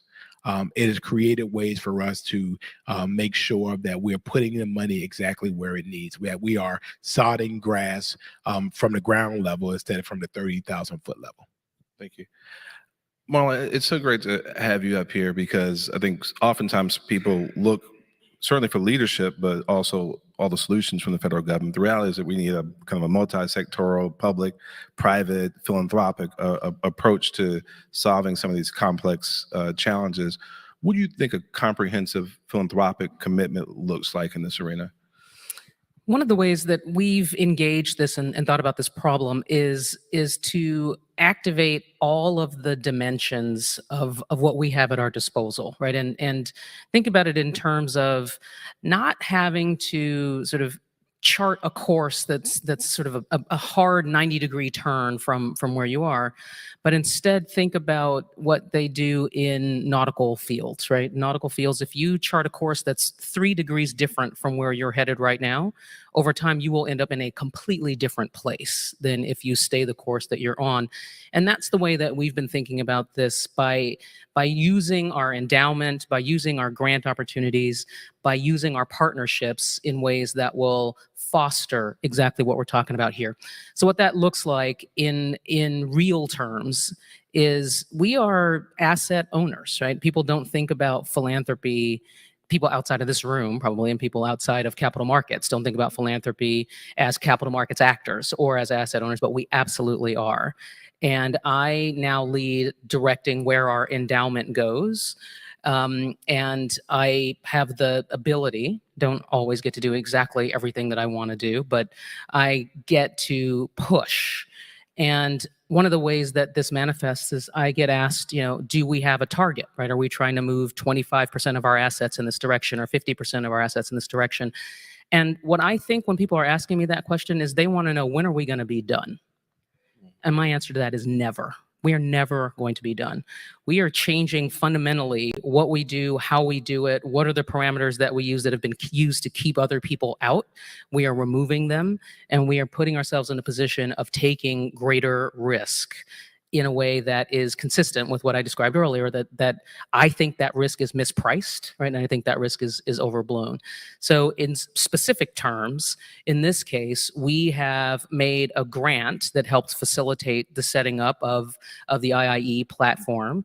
And we have made an investment out of our endowment directly into SSBCI as a way of being able to foster the participation by the private sector, by the other parts of the philanthropic sector, by allowing others to assume there's a bit of cushion underneath their capital, but bring them into the conversation and bring them into participating in this so that they can also realize that that risk is overstated and that risk is mispriced, and that if you're looking for outsized returns, you have to go places where the capital has not already competed away all of those opportunities. And I think these communities that we're talking about is exactly where that opportunity is resident.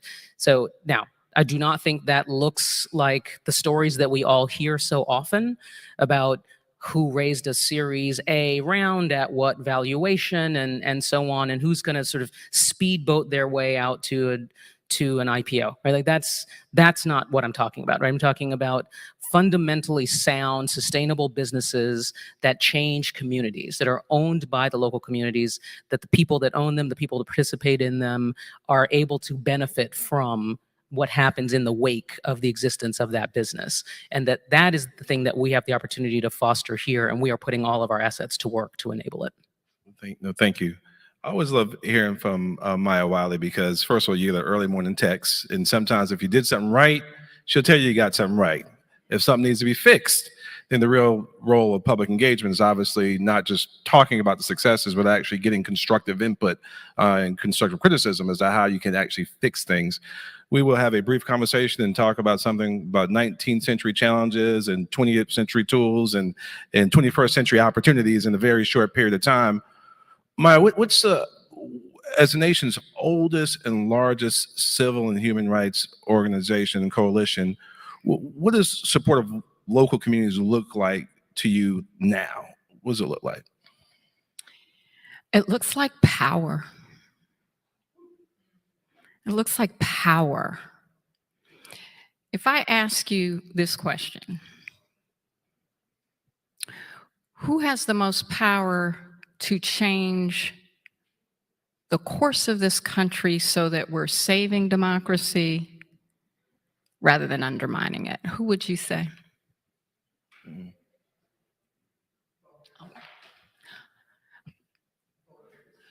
Voters of color between the ages of 18 and 35, who will soon be a third of the electorate.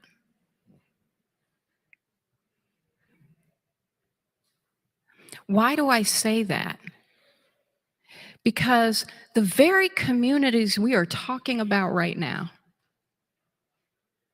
the very communities that we're talking about, how talk like you're talking to your grandmother, the very people who are saying, we want to be entrepreneurs. We want to be able to afford college. We actually want an environmentally friendly future. We do think that you should be able to say gay and read a book without anybody telling you you can't. And my family on one side was enslaved not far from where Mayor Benjamin was the mayor. And in those places, Camden, South Carolina, many places in Georgia, the difference between us saying to folks, you have more power than you know, whether it's to design your communities, say what works for you, and have some folks who will actually listen, like Steve Benjamin, because he's right, we all text him too, it ain't just me. All 240 of my principals are texting Steve Benjamin. But it matters that we have people that actually show up and say, what do you need? And how do we make sure you can use it for the direction in the future you want? And if we're not saying that, my call to action for all of us is to recognize the power we have and recognize that all of us have the ability to tap and remind people that they have that power. So when we look at coalition, and we going on almost 3/4 of a century now, the only difference we have ever made is not what people gave us. The only difference we have ever made is what we have told people they're gonna give us. Mm.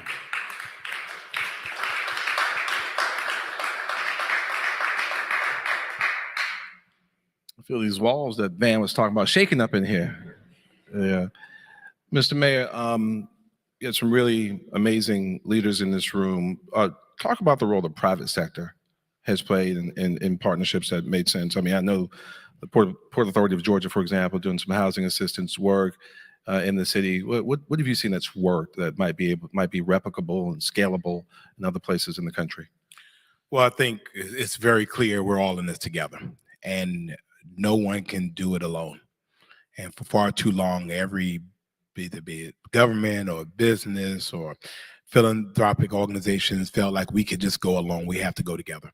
As I talked about aforementioned about our port that's driving this nation now, the reality was it's owned by the state of Georgia. And for our conversation, our very courageous conversation, was how do you help in this equation? So we ended up, and it's again totally owned by the state. They don't have to give anything, but we were able to really talk about the opportunities that were mutually beneficial for both of us. And so for us in Savannah is housing. And so how do you address issues of housing? How do you address issues that people who work at your place of business don't have to drive an hour or 2 hours to get there? Mayor Benjamin is quite familiar with Hilton Head, South Carolina, where the folks who built Hilton Head can't afford to live there, and they drive or they bust in from Beaufort and those other areas. So we were able to work out with the Port Authority $6 million over 8 years, $750,000 a year, specifically for the portside communities, which are historically Black, historically disadvantaged, to be able to promote home ownership and home repairs. Because historically what happens is that two things happen. Grandmama gets old, the house she built, she can't afford to take care of anymore. And so it falls into disrepair, and then a whole other bunch of things happen. Or people willing to purchase those homes and they can't because of title, other issues. They had 300 heirs for the property because grandmama didn't think she would ever die. And so she told each child something different. And as a result, in my world, somebody dies, it either makes families or it destroys families. And in our community, it destroys families because everybody remembers something different. And the longer time goes on and people die, the more heirs you add to the equation. And there's always somebody ultimately who says, we're not selling mama's house. No, we're not. And then somebody, we're going to sell it and get all we can get. And then there's always that sibling you can't find. Nobody's talked to them in like 30 years. And so it becomes a problem, and it falls into issues of blight and issues of disrepair. So in this investment from the Port of Savannah, the Georgia Ports Authority, will allow us to help keep people in their homes in these historic communities. And so for us, that's a good thing, because when people are able to own homes, maintain housing, they're able to maintain their independence, they're able to maintain their dignity, and they're able to contribute to the greater being of our community. So our goal is to keep people in the hood that they built and help it be better. That if it needs new siding, or if it needs a new roof, or it just needs some things that are aesthetic, or it needs a ramp now because you have to go up and down, that you have the means to be able to do that while creating new home ownership opportunities for people who want to move to those neighborhoods. Flash poll. How many of you in here, raise your hand, know you're your mama's favorite child? How many of you know? All right. Get it in writing, okay? Just get it in writing, okay? We can solve so many of these problems going into the future. How many of y'all lawyers in here? Marla, I mean, this real paradigm shift in thinking about philanthropy that you referenced earlier. What are ways maybe some of your colleagues and other organizations like you, how are people stretching beyond common practice, and what does an endowment commitment look like? Mm-hmm. We've spent a fair amount of time engaging with other philanthropies and working through coalitions and building collaboratives and identifying opportunities for us to build on one another's work. Because so often philanthropy has the latitude to decide everything I do must be invented by me, right? Rather than relying on work that somebody else has already done, or trusting that you having access to the information from elsewhere is acceptable. And I look for opportunities to find like-minded participation and identify not just the coalitions that involve philanthropy, but the coalitions that involve all the sectors across society. So when we look at the public sector and being in a place like this and being in this conversation, connecting with leaders that are thinking about what the public role ought to be, and then bringing that to the table, talking with others in philanthropy, as I mentioned, who are thinking about not just who we grant money to, but also who we employ to invest in managed dollars on our behalf, and where they are allocating those dollars. What we can do with that is kind of drive and magnify the change that we're making through our grant dollars, and bringing those like-minded foundations and philanthropists to the table. And then looking at more broadly private sector, looking for corporate actors, looking for other kinds of market actors that are committed to using the tools that they bring to the table, and that each one of those pieces of the puzzle has to operate in unison.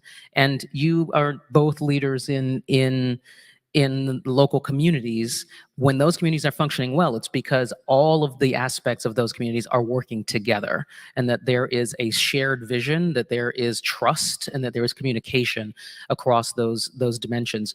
So going out and actually engaging across sector, I think when you try to solve this problem as a whole alone, it feels overwhelming, right? Then there's the tools. Any individual tool is not going to be sufficient. It has to involve all of the tools that are resident in other sectors and other arenas. So the importance here is looking for coalitions that are diverse, that are broad, that enable people to take action from where they are. And if you do your part and I do my part, we can change the direction, and we can make this capital reach the places where it's sorely needed. We can enable these communities to experience a different future. But that requires consolidated action, right? It cannot happen in individually. Absolutely. Well, thank you. One question I just thought of, Maya. I mean, you have visibility, and you've been helpful to us, me personally, on so many different issues. That's not what you said in the text.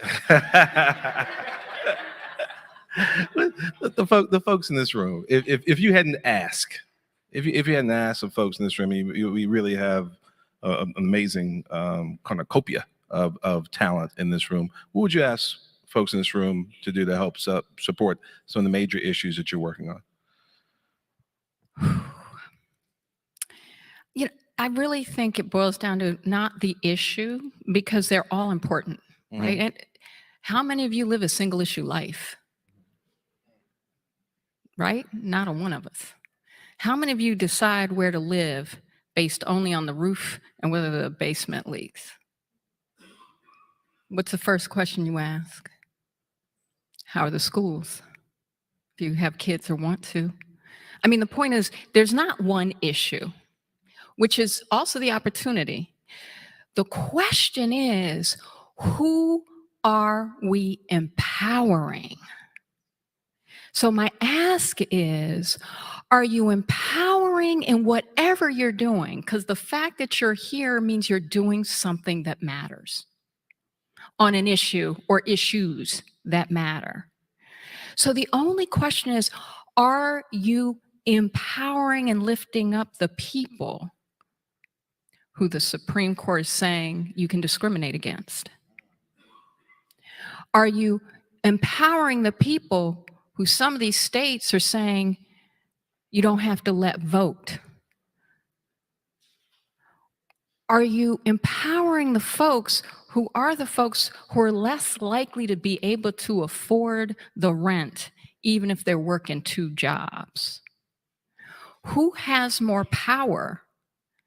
And by power, I mean the ability to shape their future and their community's futures, who are the very people that they're trying to use. And I say they, because ain't all of us. That they're trying to tell some of us to fear and to not favor. Because I'm going to tell you this, every last one of us needs to stand up for being awake.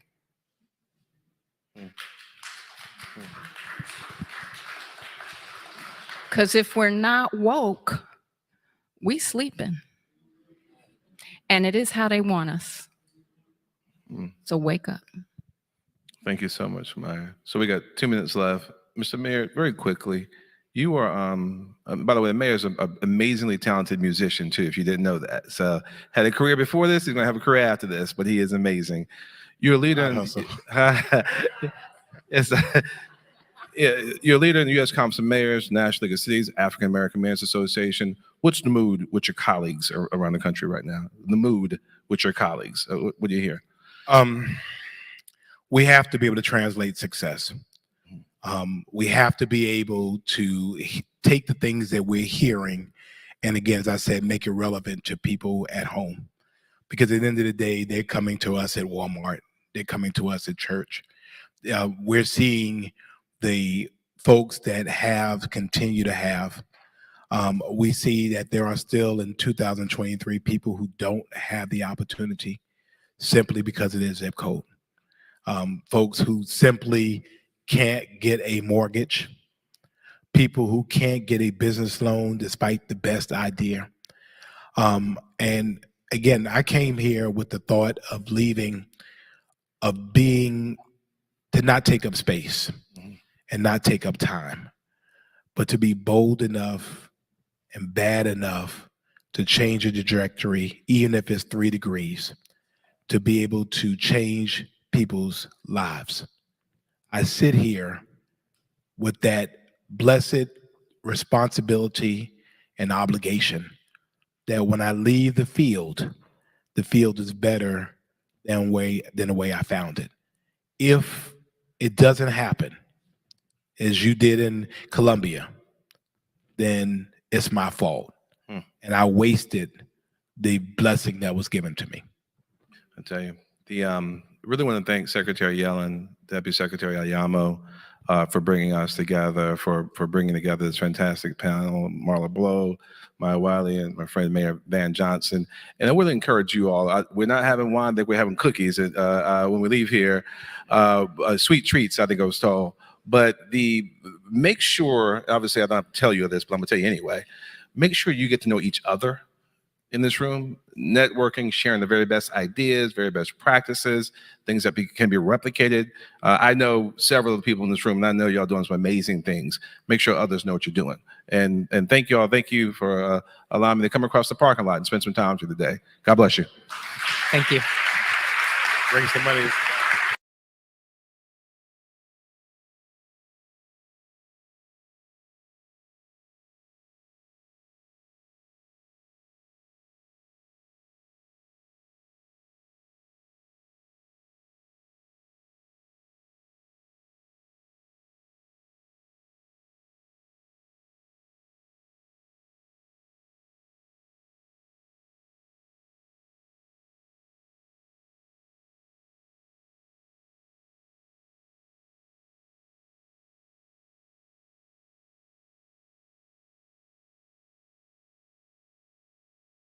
Ambassador Andrew Young would say coincidence is God's way of remaining anonymous.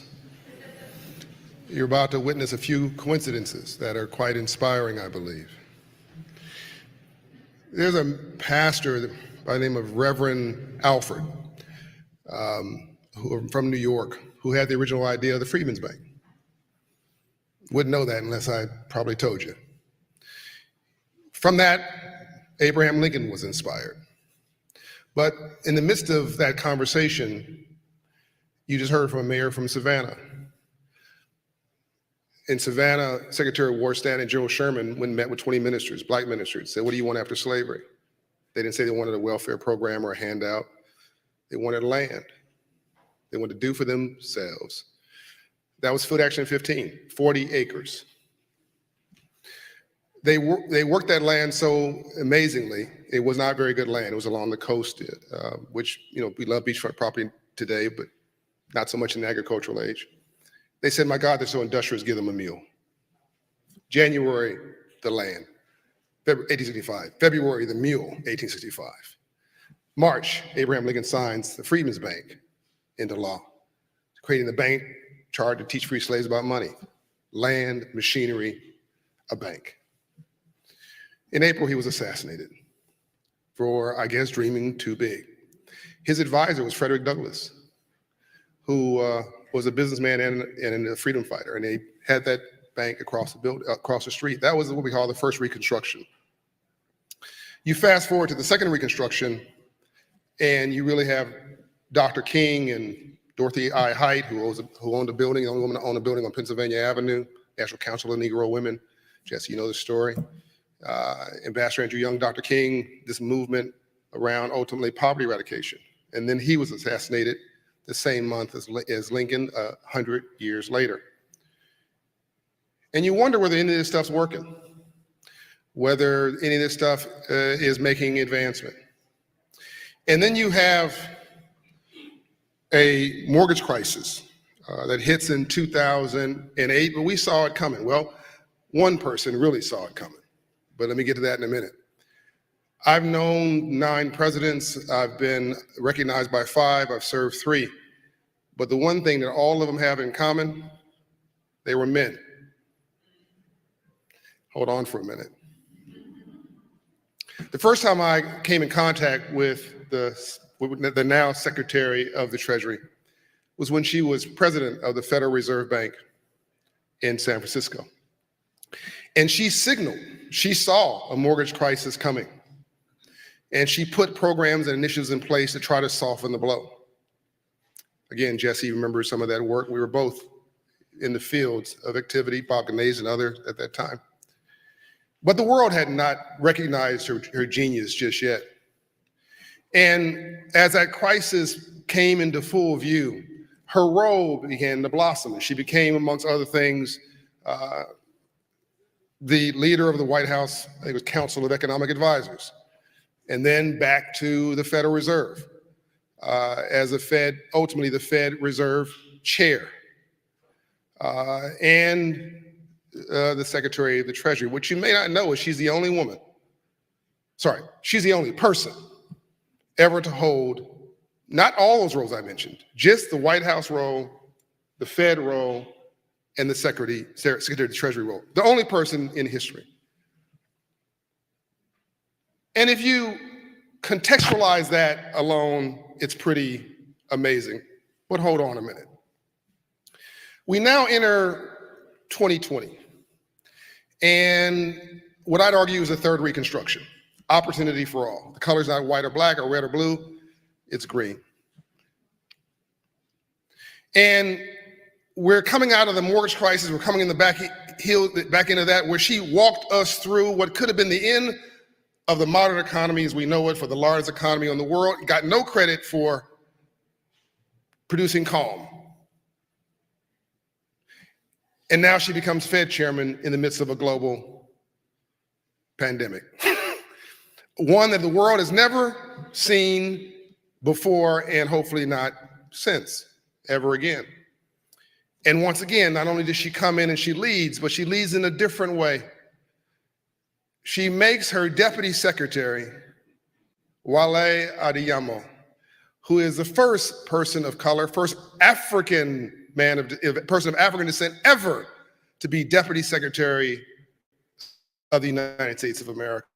And it's never been done in the history of the country. The largest economy on the planet, the largest democracy in the world, the lighthouse for hope and opportunity. You've never had a woman and a black man leading money.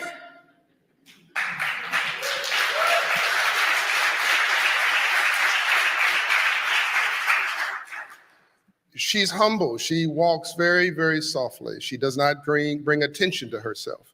So let me tell you what she's not going to tell you.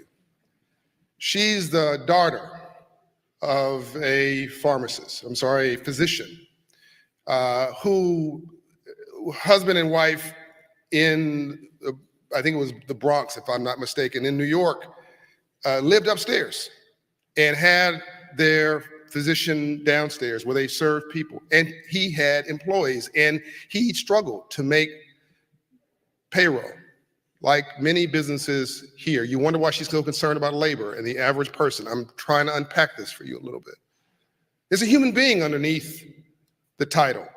Her mother was a teacher. And she saw her father trying to serve people while trying to feed the family. And that embedded into her spirit and her soul. And it carried through with her until the test of her values was put in place, first in San Francisco, then in Washington, D.C., in the successive posts. And I think the apex with that was managing us through COVID, which could have literally cratered our economy and stopped our democracy. And I don't think she gets the credit she deserves, and maybe she won't for a while. And I know she doesn't live for credit. But when you factor all this in and you look at the long arc of from Lincoln and the Freedmen's Bank to us now being at the Freedmen's Bank Forum, and I'm honored her predecessor, I'm sure she won't mind me saying this, Secretary Jack Lew, who we hope becomes the ambassador for Israel, by the way he's nominated. Jack Lew met with Wale Adeyemo when he was an advisor, and myself, and we had a dream of renaming the building across the street. And I was told, go somewhere. Who do you think you are? You're not a congressman, you're not a senator. I said, well, I'm God's child, and I'm a dreamer with a shovel in my hands. And they renamed that building. And they created this forum. And she continued it, and she didn't have to.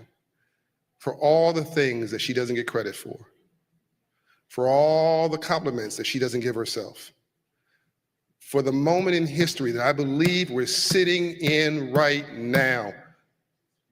We're sitting in a moment in history, but history does not feel historic when you're sitting in it. It just feels like another day. Can I get an amen? So the last one was in the streets. It was about civil rights. It's quite possible this one's in the suites, and it's about civil rights.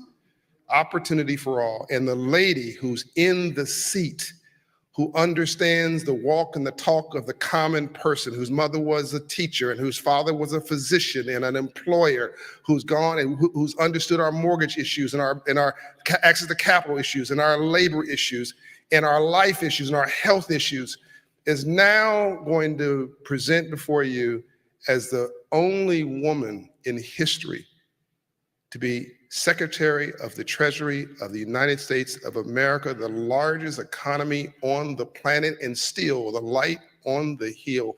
Can you please do something that Washington doesn't often do? Don't sit in your seat and act like this is normal. Join me in welcoming the Secretary of the Treasury of the United States of America, Janet Yellen.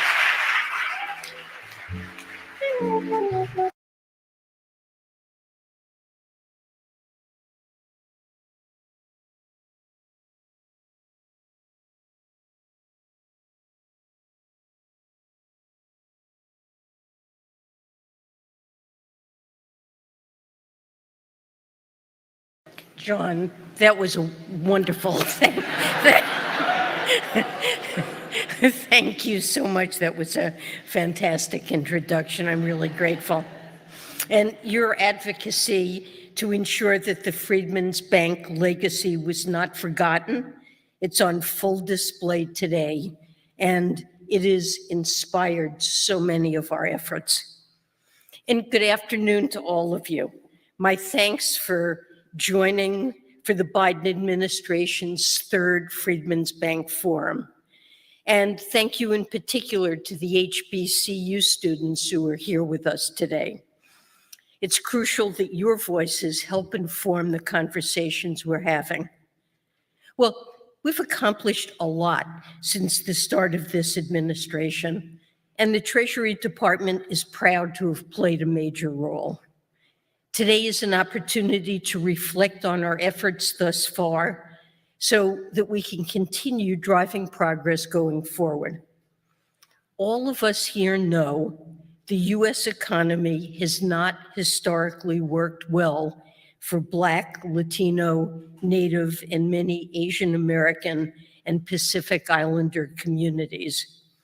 And we also share a forward-looking vision of an economy that unlocks the economic potential of people, communities, and businesses that have been left behind. We share this vision because it's fair, and also it is good economics, crucial to our country's economic strength and resilience. Over the past 2.5 years, this vision has led us to help drive the most equitable recovery on record. Now the same conviction underlies our work to build the most inclusive economy we can for the long term. In my remarks today, I'll highlight some of the key tools we have deployed and the impacts our work is having. When President Biden took office, we faced the twin health and economic shocks of COVID-19. The president worked with Congress to pass the American Rescue Plan, and that shaped our economic recovery and it laid the groundwork for future growth. From the start, and especially through the American Rescue Plan, the Biden-Harris administration and the Treasury Department focused on the needs of the most vulnerable Americans. This included people of color, female-headed households, low-income families, and rural communities. We understood that effectively delivering services to these populations meant we could not rely on a one-size-fits-all approach. Instead, we prioritized the use of community-informed approaches, partnerships, and trusted state and local partners, and data-driven program design. And through these efforts, we help drive an historically equitable recovery. Our work on housing is one example. Governments receiving funds from the American Rescue Plan's Homeowners Assistance Fund, they were required to target assistance to below median income and socially disadvantaged homeowners. And these efforts worked. 35% of homeowners receiving assistance self-identified as Black, and 23% self-identified as Hispanic or Latino. As a result of these and other efforts, foreclosure rates remained the lowest they have been in nearly 2 decades. That benefited far more people than just the direct recipients of funds.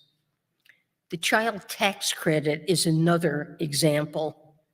In response to the threat of COVID-19, the threat it posed to child poverty, we implemented an expanded child tax credit, which allowed tens of millions of families to receive hundreds of dollars per child in monthly support.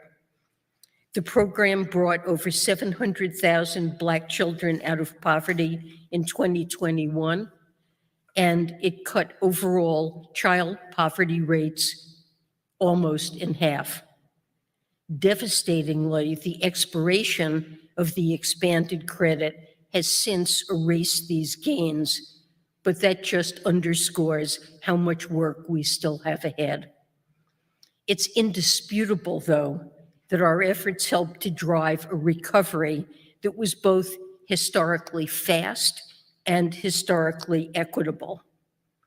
As we show in a Treasury report released this week, the Black unemployment rate has fallen to historic lows, and so has the gap between the Black and white unemployment rates. The Latino unemployment rate, which spiked more than that of any other ethnic group during the pandemic, has since fallen to pre-pandemic levels. And these results were not inevitable. We made choices that helped combat this country's long history of racial inequity and prevented the pandemic from further entrenching it. As I've said, these choices were founded on a belief that supporting vulnerable populations means better outcomes for all of us. And the same conviction drives our long-term actions. President Biden's Investing in America agenda is rooted in what I call modern supply-side economics, which is an economic strategy to expand our economy's long-term productive capacity while reducing inequality and environmental damage. We're broadening economic opportunity and through that fueling growth. I'll focus today specifically on our efforts to help small and underserved businesses. It's centered on two things small businesses need: capital and new market opportunities. Let me start with capital. Through the Emergency Capital Investment Program, we've invested more than $8.5 billion in community financial institutions, including $1.4 billion in Black-owned and Black majority shareholder depository institutions. We're just receiving the first round of reporting, and it shows that in about 6 months of lending in the second half of 2022, 1/3 of total originations were deep impact loans. Those are loans that were made to the hardest to serve borrowers. And this is just the start. Over the next decade, we expect that ESIP will result in nearly $80 billion in increased lending in Black communities and nearly $58 billion in Latino communities.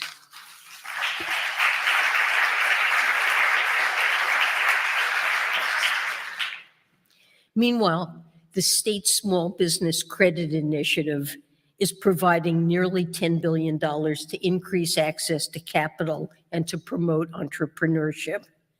That includes $2.5 billion in funding and incentives to support underserved businesses and jurisdictions that successfully reach those businesses. I'm pleased we just announced that SSBCI will provide new funding for technical assistance grants to help build out the pipeline of diverse entrepreneurs in fields that are key for the Investing in America agenda. And more broadly, we're seeing significant growth. The number of Black active business owners increased by 10% from the start of 2021 to August of 2023. and the number of Hispanic active business owners increased by 26%. And more new business applications were filed in 2021 and 2022 than ever before. To open doors to new market opportunities, we've started by walking the walk ourselves. Over the past 2 years, the Treasury Department has increased the dollar amount of contracts awarded to Black-owned businesses by 60%. In fiscal 2022, we awarded more than $123 million to Latino-owned contractors. And the Internal Revenue Service is now committed to spend 19% of its overall procurement on small and disadvantaged businesses in 2024, next year. And just this morning, several additional corporate leaders agreed to match the government's commitment to spend 15% of their procurement dollars with small and underserved businesses by 2025. More firms doing so could generate hundreds of billions of dollars in new contracts for small and underserved businesses. More than simply contract awards, we're seeing deeper efforts to build out supply chains for critical sectors such as renewable energy by working with diverse entrepreneurs. Also this morning, corporate leaders highlighted technical assistance programs they're pursuing to foster the knowledge and capacity necessary for diverse entrepreneurs to compete for larger contracts. Like many of our efforts, this will benefit far more than these entrepreneurs. Companies across the United States face shortages of skilled workers and suppliers. So incorporating diverse businesses is also crucial to our efforts to build resilient supply chains. Now, these efforts align with our broader push to drive investments in low-income communities, such as through boosting the Inflation Reduction Act's Clean Energy Investment Tax Credit through the Low-Income Communities Bonus Credit Program. This is a boost that helps extend the IRA's benefits to people in places that have been economically left behind. We're pleased to have opened the application process just last week. These and many other changes are having and will continue to have real impacts. We're building on our equitable recovery. We're creating an inclusive economy for the long term. We're working toward more economically robust communities with families who can buy homes, find jobs, and support their children's health and education. I know those in this room, from state and local government officials to business executives to nonprofit leaders, I know you're committed to this shared vision. We have learned and continue to learn as we go, and I trust we will all continue to expand and deepen our efforts going forward. An economy that works for communities of color is an economy that works for all of us, fueling our economic strength and ushering in a better future. So I want to thank you again. Thanks to all of you for being here today, and thank you so much for being part of this critically important work. Thank you so much.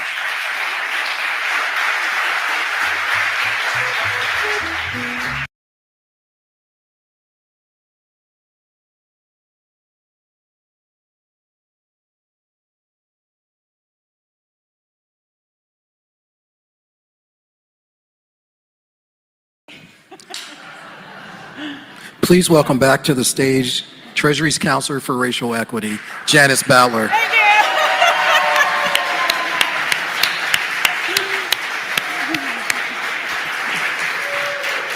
Oh, you guys are going to make me cry.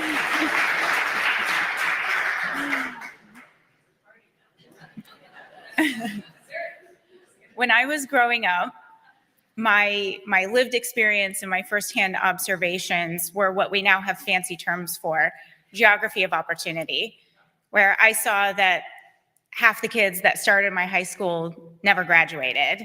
That the experience that the kids at the school across the street had looked different than the ones that I had.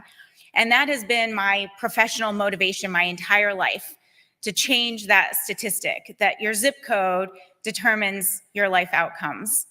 There's a lot of us in this room that beat those odds, but we don't want to beat the odds. We want systems that work for everybody. And it has been my incredible privilege and honor to be able to pursue that passion here under the leadership of Secretary Yellen and Deputy Secretary Adeyemo. It simply would not be possible without the kind of leadership that they provide to us every day. And we all come to work knowing that we set tables, we write beautiful regulations. I'm sure everybody here can agree. They're not going to work without the partners that are in this room, whether that's the feedback and the insight that you give us along the way, or the implementation supports that you provide that help us meet our own aspirations out in communities. And so today has been this really special opportunity for us to convene, to network, and to think about those partnerships and how we are going to continue to drive action together. I hope that as we close our time together, we are kicking off conversations. We are talking about partnerships that are going to take us on the next leg of this journey. We can't stop, we won't stop. Thank you so much. And before I close, I'm going to end you asking for one more standing ovation, but this time for the staff in the back. Aditi, Ara, Anisha, Stephen, Chris, Paige, Lorraine, Kay, Aditi, Caitlin. There's so many that have made this possible. Thank you so much. There are desserts out in the hallway. Please join us and keep the conversation going. Thank you.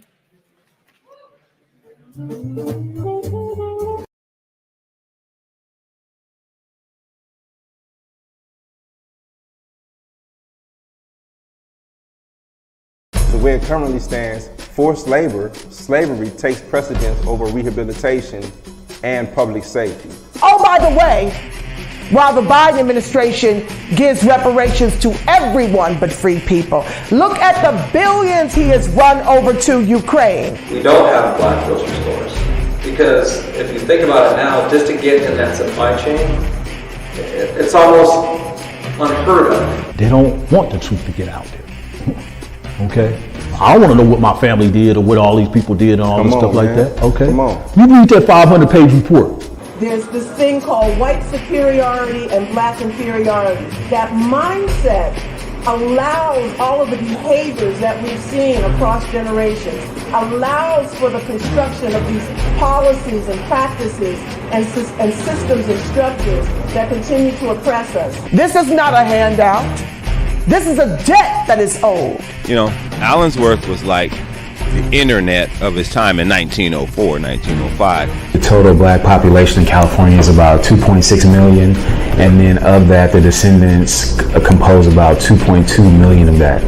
So California, with a multi-billion-dollar surplus, can absolutely afford to satisfy the international terms for reparations, beginning with compensation. Any financial obstacle that exists that impedes the success of increasing financial prosperity needs to be dealt with and eliminated. No matter where we've been, no matter what part of this fight we've been in, we've been harmed, and we've had harm done to us specifically. When I got to Los Angeles, this was some of the worst segregation I'd ever seen. And remember, I'm telling you, I'm from Mississippi. Because as you can see, I'm giving you broken history right now, you know? But I had to give it to you guys today. I said, no, I got to show them this because it's so precious and nobody really knows about it. Black people don't have that kind of luxury. Our historically black communities have been redistricted multiple times. Now listen, If you can't handle the TR roof, don't tune in.